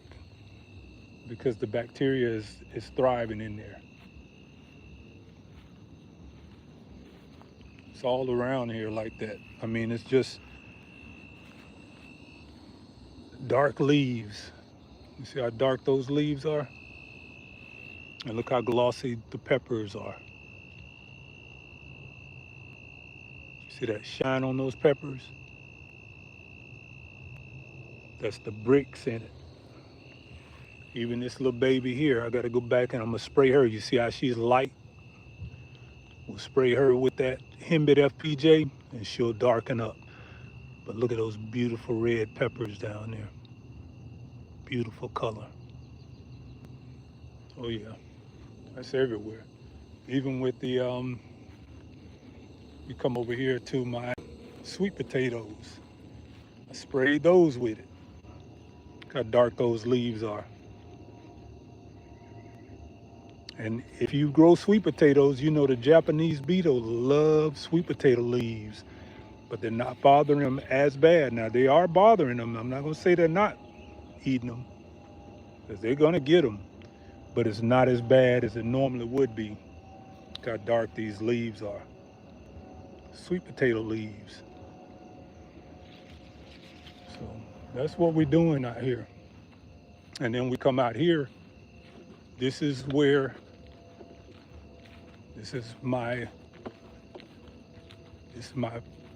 phosphorus powerhouse, potassium and phosphorus. This is a Mexican sunflower. You see how bushy she is? I come out here and pull leaves from this, and I just mulch with this. I use these leaves as mulch. You don't have to do anything. Just spread it around your plants. As that breaks down, that gives all the potassium and phosphorus to your plants. Has a good nitrogen boost too. But I don't even talk about NPKs. We got Broke in here, so I love to show my citrus whenever Broke is around. Got citrus, same thing. Beautiful green leaves. I spray it on everything. Again, it's a systemic response. We just bought this one. This is Arctic frost here. But come back over here where our lights are.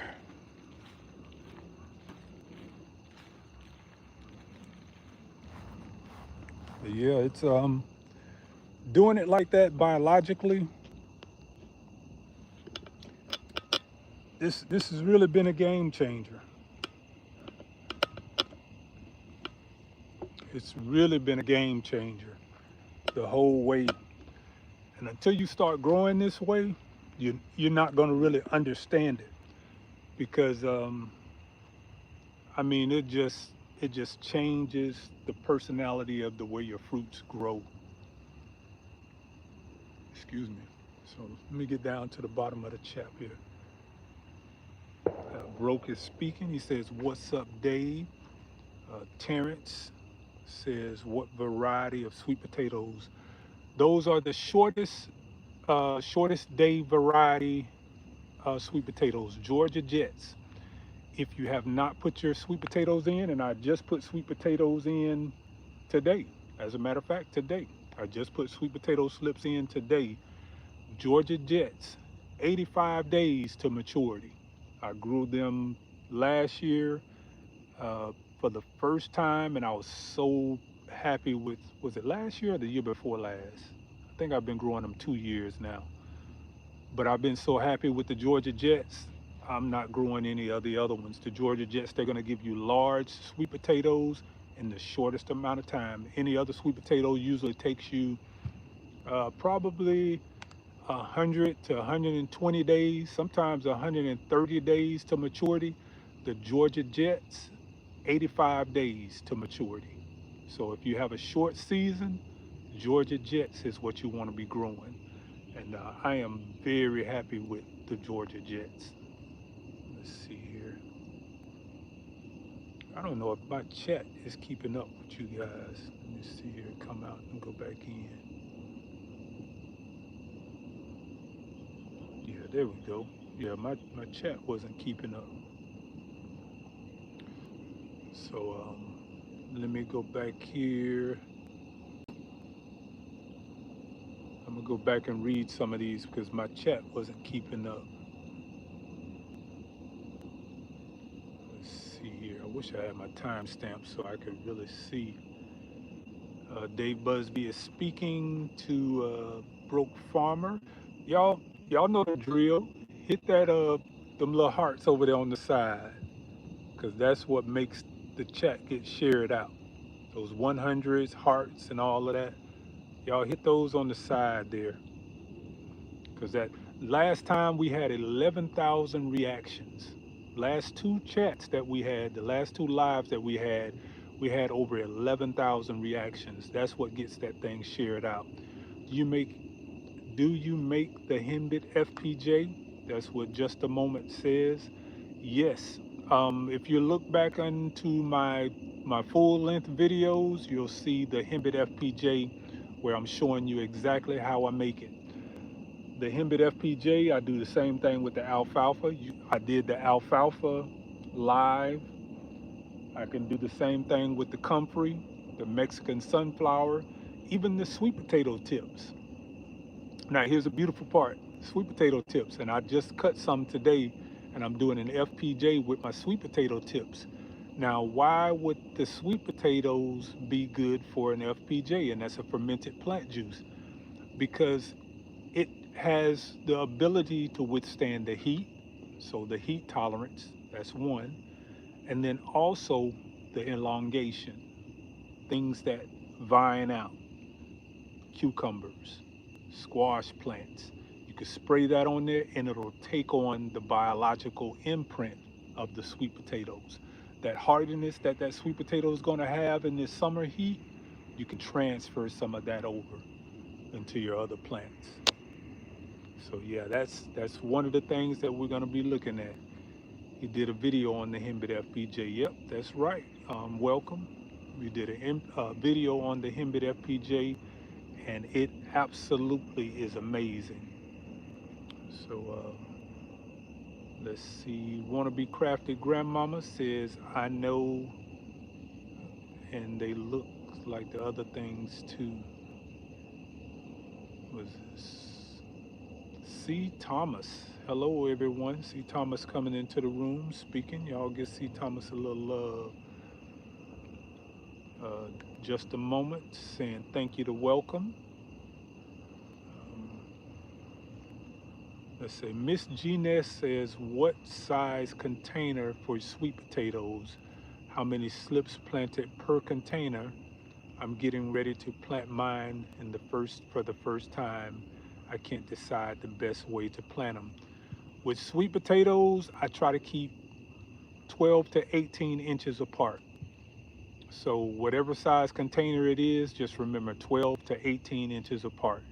You can do your slips. And like I said, the Georgia Jets, that's going to be my number one sweet potato here now. All that designer, pretty and purples and all that stuff, that's cool. I've done that, been there, done that. I'm growing for the groceries now. So that's what I want to see, how we can get these things to focus on the largest size. Now that I know the particular sweet potato that I want to grow, now I want to focus on how to grow it, how to get it to that size. I'm spreading it around the garden, like over here, like I was saying with my navy beans. I'm growing navy beans up top. They're growing up the trellis, and I'm putting sweet potatoes on the bottom. The sweet potatoes are going down, so we can companion plant sweet potatoes with a lot of our vining plants, like things like beans, because you're not going to be adding nitrogen into the soil. Don't really want to add nitrogen to your sweet potatoes. You want a lot of potassium. That's what the comfrey and those Mexican sunflowers, that's where we're going to get that from. So I can take that and go back over and mulch my sweet potatoes with that. And as that breaks down, it gets into the soil. There is my potassium and my phosphorus that I need for my sweet potatoes. So everything that I'm doing around here is really an experiment for me, because there's nobody teaching me. I'm not watching some particular person. I'm researching the information, I'm growing the plants, and then I'm trying to put this into motion, and I'm showing it to you guys as I grow. So made by Tammy Sherrill says, hello neighbors and everyone, what's going on? Made by Tammy Sherrill. That's my baby sister for y'all that didn't know. That's baby sis right there. That's my partner in crime. Baby kids, that's what my wife calls us. She said when we get together, we're like baby kids. Uh, Digging in the dirt with Tamika says, what sweet potatoes and cucumbers? Um, I grow the again, we're into the heart of summer right now. Straight eights, I won't even try to grow straight eights. They're gonna fry in this summer that we're having. 95 degrees and better, straight eights are gonna fry. I do Georgia Jets for my sweet potatoes. They're gonna handle the heat all summer long. We ain't even worried about the Georgia Jets. That's my sweet potato. And the Armenian cucumbers. Armenian cucumbers can handle anywhere up to 110 degrees. Armenian cucumbers, and they get real big, somewhere 12 to 18 inches long.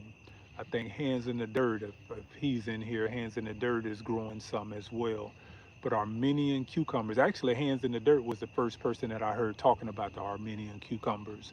So I got to give him a shout out on that. And I've been growing those for the last 2 years.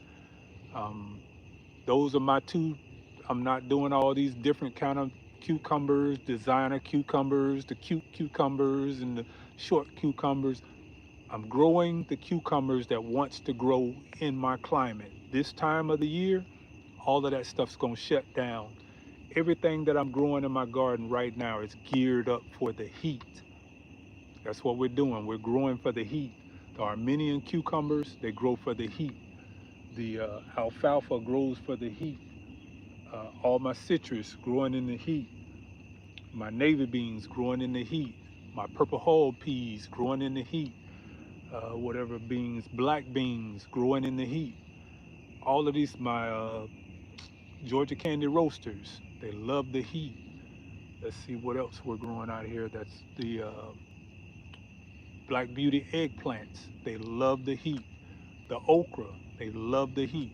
All of these are plants that's going to thrive in this 95 and above, 95 to 104, 105. You can have a really good garden for the summer. So that's what I'm doing over the past few years. I've been weeding out the things that don't do well during the summer and bringing in the things that I think will do well. And now that I've got them homed in, those are the things that I focus on. Right now, we're pulling in just off of one zucchini plant, 3 to 4 zucchinis every other day, large size, off of that one zucchini plant. So I don't need 6 or 7 different zucchini plants because it's going to be too much. It's a family of 4, my son and my daughter. They're in and out most of the time. So really it's a family of 2. I'm trying to grow enough to just be enough, not have an overabundance of everything, because when you have so much coming off at one time, half of this stuff is going to go bad because you don't have enough time in the day to go in and ferment some of this stuff or process it. It's just me doing all of this. So I'm just trying to do what I can do. It's extreme heat too, made by Tammy Sherrill. Yep, she says extreme. What about peppers? Peppers, you want to do your hot peppers. Um, your habaneros, hot peppers. And what I do also is I companion plant. Like I have my bell peppers in the same bed with my Black Beauty eggplants. The eggplants provide a little canopy for them. So you want to start thinking about creating microclimates in your garden. The same way with aluminette. Let me see how many people in here, by a show of thumbs up, who knows what aluminette is? Just give me a thumbs up in the chat if you know what aluminette is. Give me a thumbs up in the chat if you know what aluminette is. I'm gonna see how many people know this. Give me a thumbs up in the chat if you know what aluminette is. If you don't, let's try it like this. If you don't know what aluminette is, just put no in the chat. If you know what it is, put a thumbs up. If you don't know what it is, put a no in the chat. Aluminette. Many type Tamara Sherrill, you supposed to know what it is. Okay. Angela Calloway says she knows what aluminette is. Digging in the dirt with Tamika says she knows what aluminette is. Uh, Leanne Cannon says no. Just a moment says no. We're getting a lot of no's. Aluminette. 1313 Big TY says no. SS says no. Um, A Quiet Cook says no. Jackie Griffin says no. Henry Ross says no. Terrence 4978 says no. Saved by the Blood says no. SS says no. Tammy Terrell says she's Googling. Miss Jeanette says no. Uh, Miss Yvonne says no.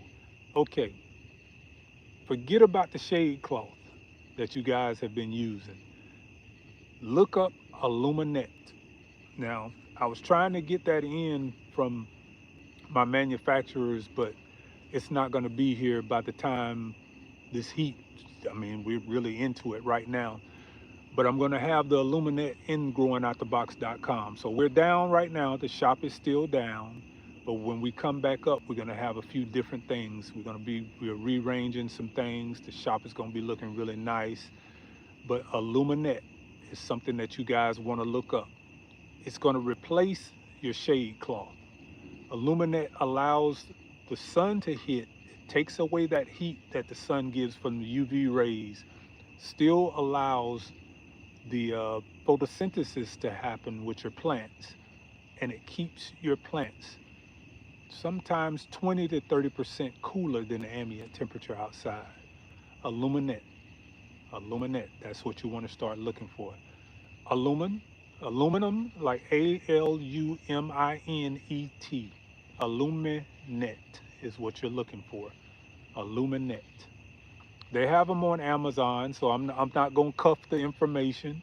They have them on Amazon.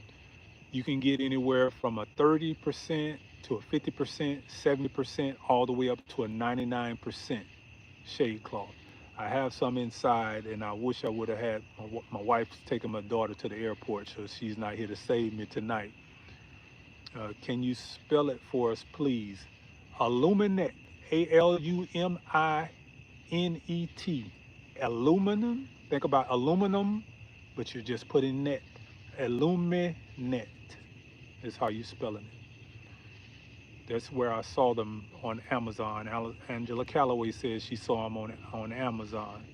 Yes, Illuminate is far better than the shade cloth. And I want you guys to really just look up Illuminate, check it out.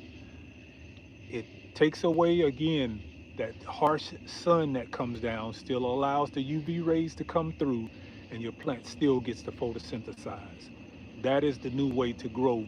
When you see my squash cage, if the sun starts getting too much for me, that's what you're going to see on top of my squash cage, Illuminate.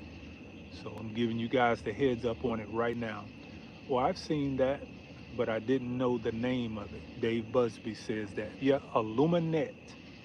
Yeah, check that out. I'm giving you guys the jewel now because it'll change the way you garden. I'm having some that are custom built with a little better grommets on it so we can hang them over, because a lot of times the only negative to the Illuminates is they're real fray, fairly easy, because they'll scratch pretty easy. So you want to be careful on how you do them, but I need that in Florida Zone 10. Yep, just a moment. Illuminate, that's what you need. So for that alone, y'all go ahead and hit that button over there. Y'all already know how we do. Every time I give y'all a jewel, go over there and hit those 100s or hearts or the reactions. Not the thumbs up, but hit the reactions in there. Yep. Just a moment says they need that in zone 10. You absolutely need this in zone 10. 9, 10, 8B, definitely Illuminate is what you want. Yep. Made by Tammy Sherrill. Put it up in the chat. Illuminate. That's where I saw it. Let's see here. Made that by Tammy Sherrill. It's knitted, high density polyurethane screen coated with reflective aluminum reflex composites foil. Yep, that is it. But that is what you want instead of the shade cloth. The shade cloth is going to be obsolete after you see this aluminum. Now, I could have been kind of stingy with it and, kind of not said anything about it until I got my supply in. But with the way that the heat has jumped on us right now, that just wouldn't be right. So I'm sharing this with you guys ahead of time. Illuminate. Go find you the Illuminate. You gotta have it if you're in zone 8A on up. You gotta have it. I mean, it's a game changer. 1313 Big TY says, sorry if I missed it, but how do you deal with the Japanese beetle? I don't deal with the Japanese beetle. The Japanese beetle been kicking my butt. I have nothing for the Japanese beetle. There's a thing called milky spores that you can put into your soil. It actually works, and it's it's a Thuringiensis bacteria, milky spores. And I ain't gonna go into the details of that because I know that's not what you guys really want to be into. But milky spores is a bacillus. It's a bacillus bacteria that you put into your soil, and it will kill the grubs that form the Japanese beetle. So you want to treat your soil with it because that's where they're going to go. In another 2 weeks, we won't even have to deal with the Japanese beetle. But what they're going to do is they're going to burrow back down into the soil. They're going to turn into those grubs that you see when you're digging up your yard or digging up your garden bed, those grubs you find. That is what your Japanese beetle turns into, those grubs. You put the milky spores out, and it's a biologically active. It gets into the uh, the system of the Japanese beetle or the grubs, and it spreads that way. The bacteria spreads throughout the soil. As it infects the grubs degrade, it releases more of the spores, and those spores go and affect more of the grubs. Now, it'll take care of all of your surrounding areas, but the truth be told, you're going to have your neighbor. If your neighbor is not treating, if the neighbor down the street is not treating, the Japanese beetle is simply going to fly back into your garden. If it was something that we all were doing, we could get rid of the Japanese beetle.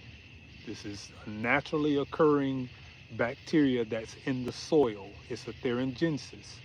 And welcome, thank you. Appreciate that. I appreciate that. Again, milky spores. So if you guys are having issues with the Japanese beetle, milky spores is the answer to that. But the milky spores is not going to be as effective if everyone is not using it. So milky spores, that's what we're talking about. Okay, let's see here. Saved by the Blood says you're an almanac of knowledge. Chickens like grubs. Yep. Just a moment. Said the chickens like grubs. Angela Calloway says that's one of the things that I like about your channel. You always are sharing your knowledge. I appreciate that. I appreciate you, Angela. You know you're one of my mains, so I'm always looking for you whenever I go live. I think I did a little slight post earlier today to let you know I was going live, but I love seeing Angela Calloway in the chat. Angela Calloway, I have to say, she's a solid neighbor. That's what I'll say to that. She's a solid neighbor. She is one of my best supporters in growingoutthebox.com. I want to say she's bought a lot of fruit trees, blueberry bushes. I mean, my garlic. I mean, I can go down the list. Angela Calloway, I got to keep shouting her out. She's one of my favorite neighbors. I hate saying that, but no, I don't hate saying it. Angela Calloway is one of my favorite neighbors. She is always on point. I really appreciate her. Believing out the door channel. Believing out the door channel. Be careful out there late. Snakes moving around. I don't worry about snakes out here in my garden. Yeah, and then Marcelo is something that if you haven't seen Marcelo, he's somewhere around here. Marcelo is a beast on the hunting tip. So he's somewhere around here. Anytime I'm out here in the garden, Marcelo is somewhere near. That's our cat. And he's a hunting cat. He ain't no sloucher. He don't just sit on the couch and just wait for you to bring him his food. He brings stuff to the door and drop it. Marcelo. C. Thomas says, sir, thank you for much and all the knowledge and the treasure. I appreciate you, C. Thomas. Yes, sir. Down by Hawkinsville. Okay, I know where Hawkinsville is. That's going towards Savannah. Believing in the Outdoor Channel 3241. Dave Busby says you got money in the chat. Yeah, I saw that. Welcome. I got that name now. Welcome dropped a little something in the chat. I really appreciate that. Yeah. Let's see here. Yeah. Mr. KG says, would love to see you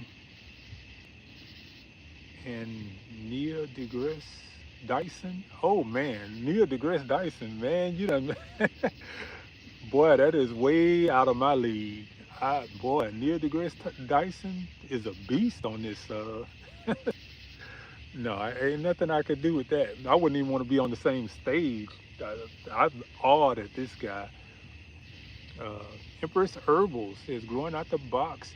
You made me go buy a refractometer. Shiz, I want to check my blueberries and tomatoes. Never knew about them.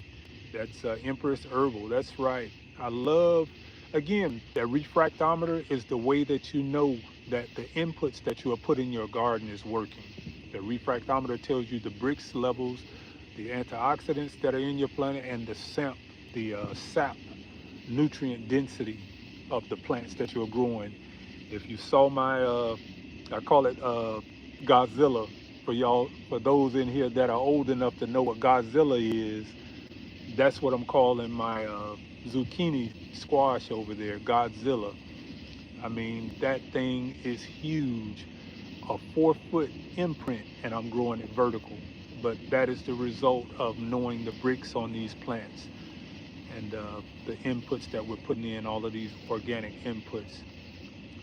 Ken Forrest Tall says, I have a nice 5 foot thick rat snake that hangs out in my place. I love to see him on patrol. I love your channel. Thank you, Ken. I really appreciate that. I'm sure there's some snakes around here, but it's very rare. I think in the 20 years that I've been here, I may have seen maybe one or two snakes. Again, right now we have Marcello, and he's a hunting cat. Tom Mills says, every time I try to go purple tomatoes, dense full of nutrients, apparently. Purple tomatoes, uh, that would be the Marasakis. I've grown the Marasakis. I've grown the Marasakis for the past 3 years. My daughter don't like to cook with them. She said they don't look right as a sweet potato pie. So I stopped growing them because my daughter does most of the cooking. She's the actual chef around here, and I just stopped growing them because she says she don't like the way it looks.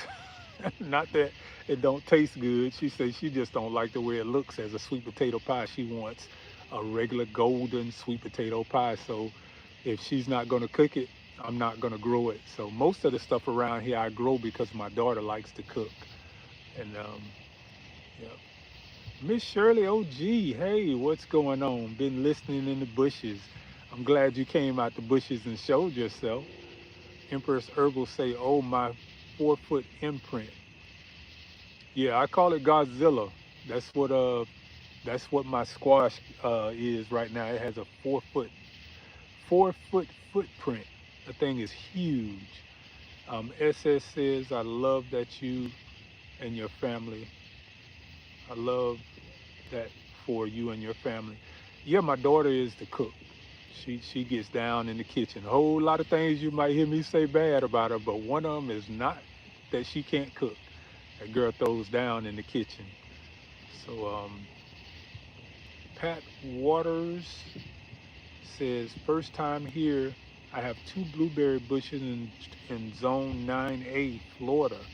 They have had leaves on them. Now they're curled in the shade cloth. Any advice? 9A, it depends on what type of blueberry bush you're growing. You're gonna be looking at a rabbit eye, I would imagine. Rabbit eyes do pretty well down in South Florida. Um, I leave my blueberries out. Again, I'm in Georgia zone 8A, so that's a big difference from 9A. But a little shade cloth, Illuminate. Try the Illuminate. That's something that I just was telling people about in here. Try the Illuminate. Looks like my battery is about to give out on me, so we'll either go into the battery dies or I can exit out of here now. Let's see here. Y'all want to go to the battery dies, or you want me to go ahead and shut it down now? If y'all want me to shut it down now, just go ahead and give me some thumbs up in there. Pat Waters says, I'm not sure what they are, but they are bare now. Your blueberries should not be bare. That means you have something going on with it. It's thundering, high winds, rain. Miss Shirley says she's getting some bad weather. Yeah, we got some bad weather here earlier. Just a moment says, go to the battery dies. That's what I'm talking about. 1313 Big TY says, any grafting videos coming? Yes, it is. I got some grafting videos on my citrus that we're going to be working on. Um, I grow the big Pansaris trifoliate, and that is going to be the rootstock that I'm using, the Pansaris trifoliate. So that is going to be the grafting. I have the Miwa kumquat. I have the Buddha hand lemon. I have the Ponderosa lemon. I have the Eureka lemon. I have the Arctic Frost mandarin and the brown select satsuma. Those are all the citrus that I have, and I'm going to be grafting on those. I have some plum trees that I'll be grafting on as well. No idea what Illuminate is. Welcome. Just check out Google Illuminate, Aluminet. That's what you want to use instead of the shade cloth. That's what we're going to be using for here. Do you have any figs? Yep, I got a brown turkey fig that's about 12 feet tall. I got another brown turkey fig that's about 6 feet tall. I have the yellow long neck fig. I have a black mission fig. I have a champion fig, and one that I just got, and I can't remember the name of it. So I do have figs. Ken Forrest says Illuminate. He spells it for you right there. I appreciate that, Ken. Pat Waters says they are silver dollar blueberries. Okay, silver dollars. Silver dollar. That's a dwarf, if I'm not mistaken. Let's see. Tried and True says, hey bro, zone 8-6, got tomatoes planted in April, 6-foot plants. Plenty of tomatoes, but only sun gold is turning color. Any ideas or how to make them blush? The sun is what does that. Your plant, are you giving your plant the nutrients that it needs to feed your tomatoes? Because my tomatoes are, I mean, shoot, I'm on my second round of tomatoes. I'll walk off here real quick. I can still talk to you guys, but I'm on my second round of tomatoes. I don't grow any of those big tomatoes. I don't grow any of the big tomatoes. They're a waste of my time. I do I love tomatoes like this. I'm on my second round of tomatoes. I like indeterminates. I grow these all year long, indeterminates. They handle the heat well. Some of them, they get probably twice the size as this. And these are marglobes. I love the marglobes. They thick skin and they are super sweet. I did a bricks on these last week, and I had, don't make me lie, but I want to say it was a 8.5 on the bricks on these, 8.5. 9 is considered excellent on the bricks of a tomato, and I had an 8.5 on these last week. And that was before I gave them a hit of my FPJ. After I give them a hit of my FPJ, I should have went back and checked the bricks again, but I believe I could have hit a 9. And that's what I look for. The question I would ask you on if your tomatoes, like, are you getting, what are you feeding your tomatoes? Are you using synthetics? Are you using organics? Or like, what are you feeding them? Welcome says, I thought Illuminate was a plant. No, Illuminate is a shade cloth. That's the new shade cloth that I'm using. It's called Illuminate. Way better than the traditional shade cloth that you've been getting. It allows the UV rays to come through, so your plants are still going to be able to get that good photosynthesis, but it's going to block that sunlight, the UV light that actually degrades or burns your plants up. It's going to knock down your temperatures. If it's, let's say, for example, and I'm just hypothetically speaking, if it's 95 degrees outside in the ambient temperature with the sun beating down, you probably can knock that down probably 7 to 10 degrees, I would say, the temperature on those plants. So, nope, nope, open nope says, try another genetic. Oh, he's speaking, he's telling the person who said, yes, fertilizing every 2 weeks with liquid and granular, but are you fertilizing with synthetics or are you fertilizing with organics? Again, like I said, my tomatoes, I'm on my second round of tomatoes, but I only grow uh, determinants.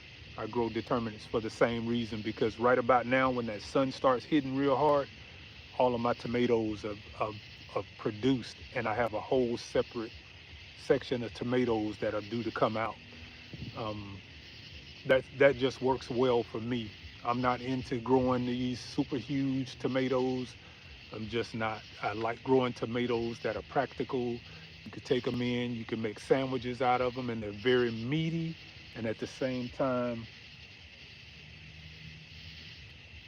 I'm gonna walk over here one more time, and I'm gonna pick up one of my tomatoes. And again, these are marglows. If you guys are not growing marglows,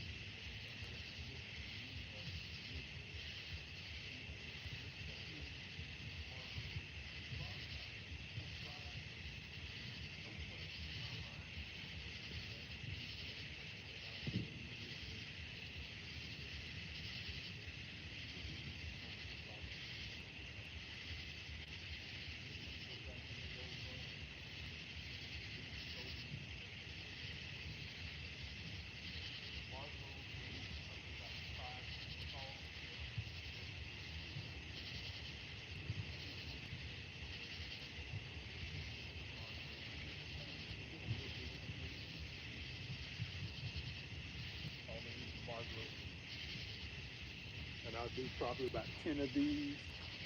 I'll get so many tomatoes off of here, I'll give them away. These are my marglobes here. Perfect tomatoes every time. You see the blossom end?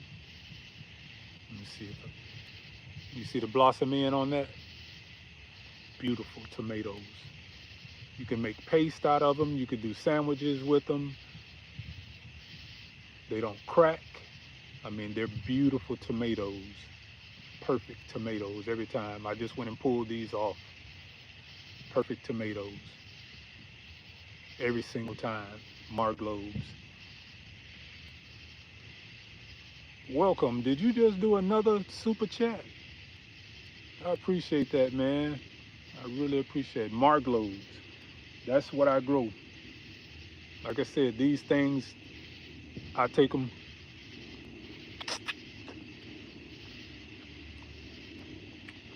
You see how meaty that is? You don't see the water running out of them? This is all flesh. And the bricks on these things are crazy. 8.5 all day.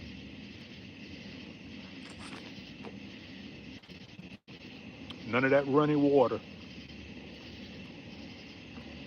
There's a video on Instagram where the guy takes his tomatoes, and pardon me for eating, but this, y'all see me all the time when I'm out here in the garden. I'm gonna have me a tomato.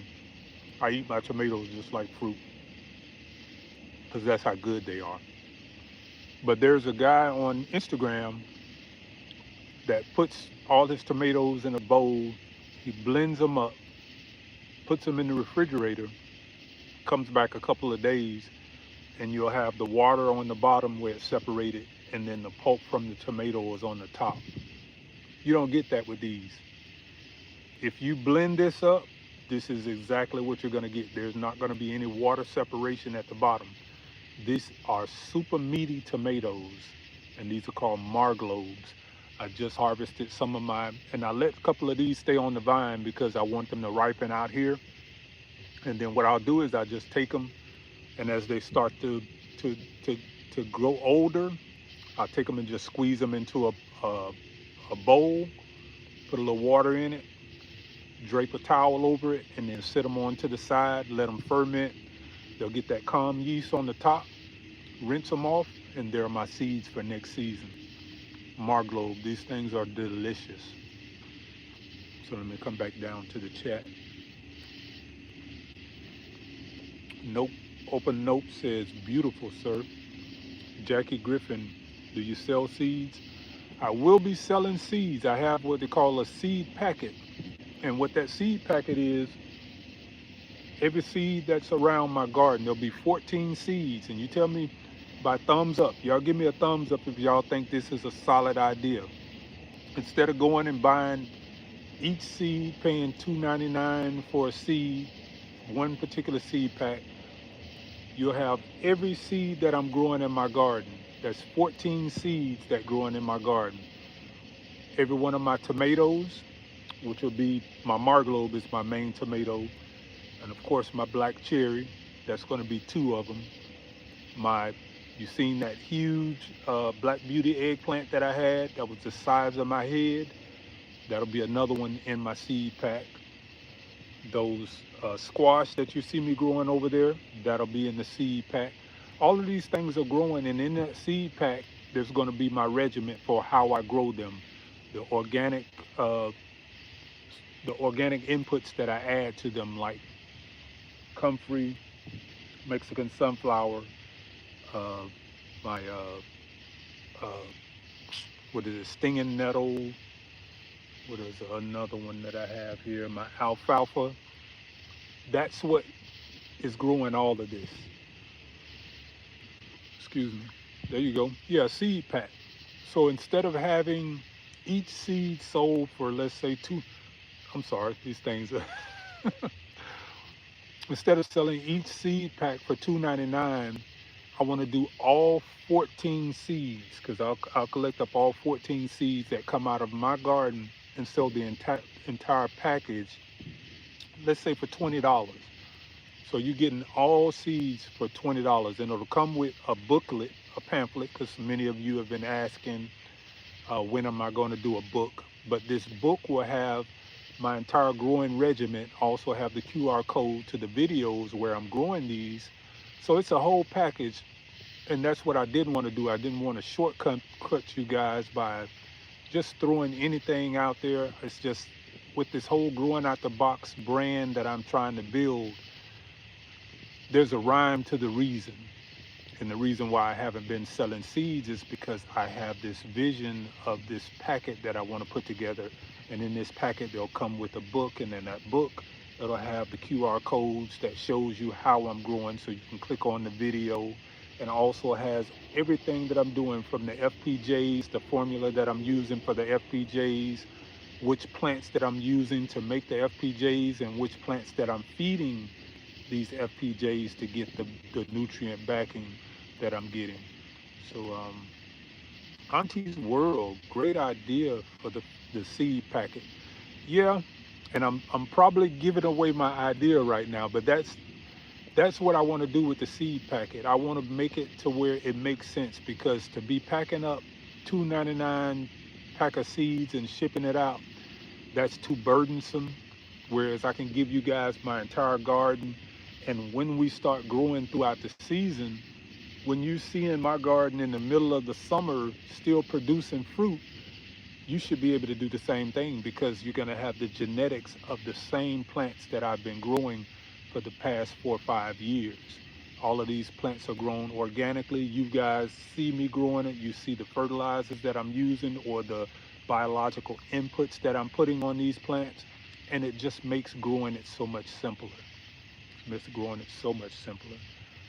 So GRRL says, I'll pay for your blueberry regimen too.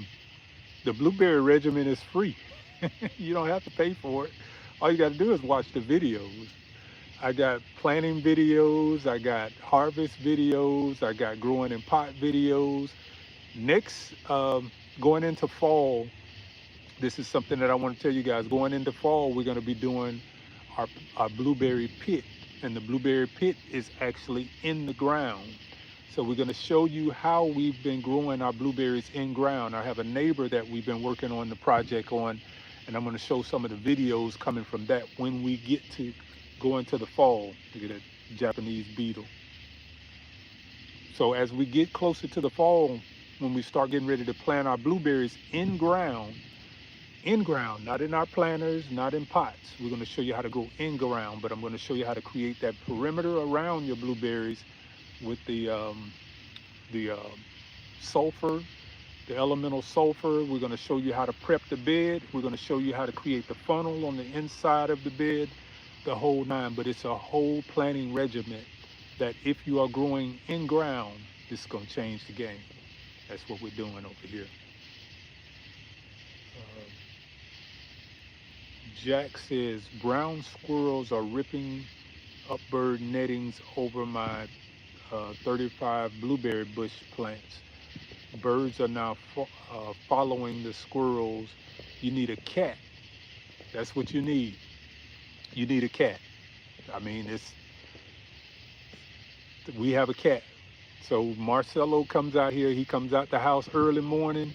He comes and sit in the garden and he waits. Squirrels in the neighbor yard, squirrels in the neighbor's yard. Ain't no squirrels in our yard. Marcelo regulates. That's our cat. He's a working cat. He regulates.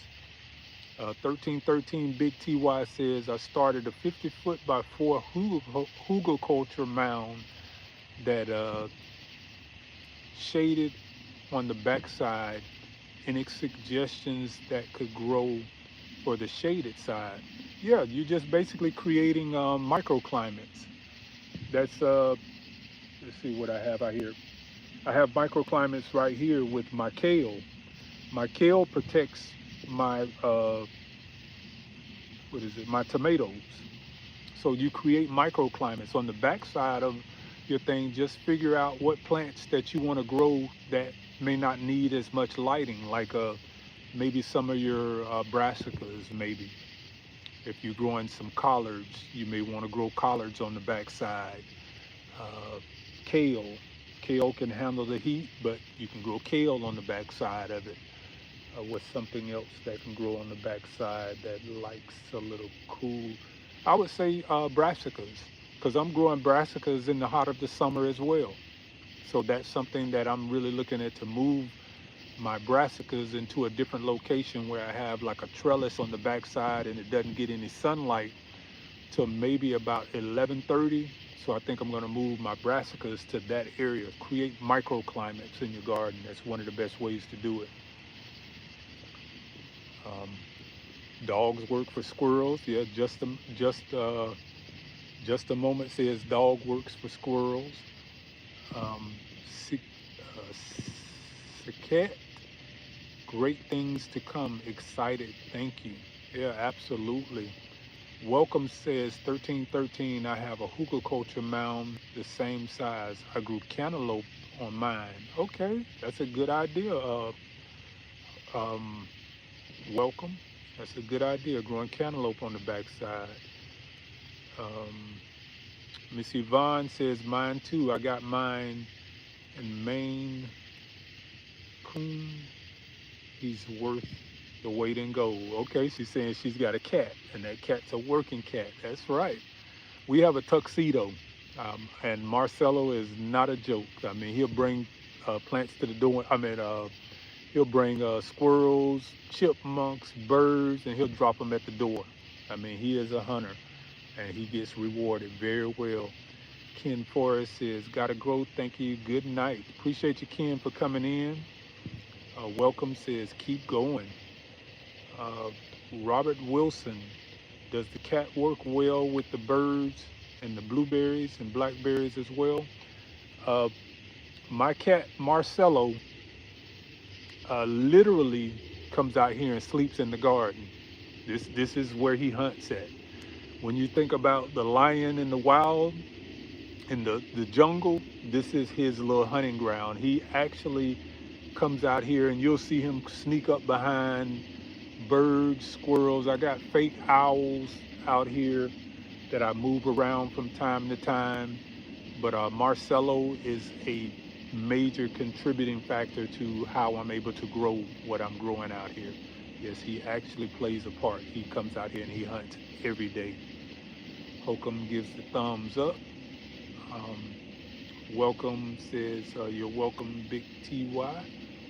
Just a moment says, maybe you have to sacrifice a plant to the squirrel. That won't work. That will not work.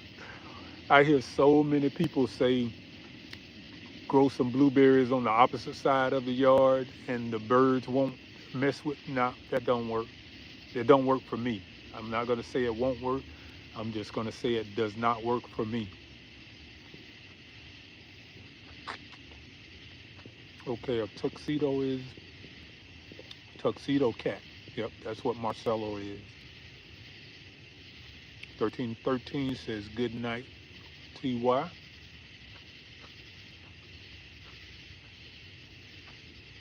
Yoda Dude says, what's good companion plant for legacy blueberry?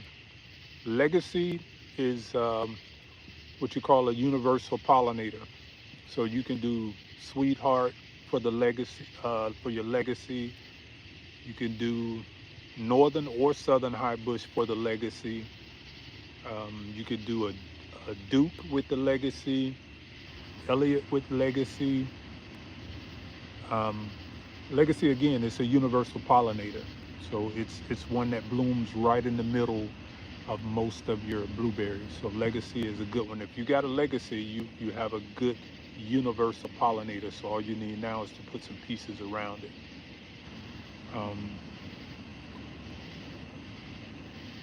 Let's see. Welcome says night, bro. Thank you for coming in, my brother. I appreciate it. No open, no dress. Top dress up though. Scobie says blue crop. Yeah, blue crop also for the legacy. Yeah, blue crop. Believing out the door channel says when I have an issue with the squirrels. I can't see that right there. Thank you for the info. So we're gonna go ahead and pull up out of here. I appreciate you guys for coming in. Lights Out Live, that's what we call the live. And we've been going here for I think 2 hours. So we're gonna go ahead and get up out of here. I appreciate you guys for coming in. And one more time on the way out, y'all know the routine. Hit those likes right there. Great show as always. Yeah, I think Fridays is what I want to try to do. Like maybe every other Friday we'll come in and do a live in the 6:30 to 7 hours. Made by Tammy Sherrill says good night. Thank you for coming in. Just a moment says thank you so much. I appreciate you guys. Yeah, these Japanese beetles are everywhere right now. They are coming towards the light. I appreciate you guys. So we're gonna go ahead and chime out, and I'm gonna finish this tomato that we're eating on right here. Now you see that? Yes, sir.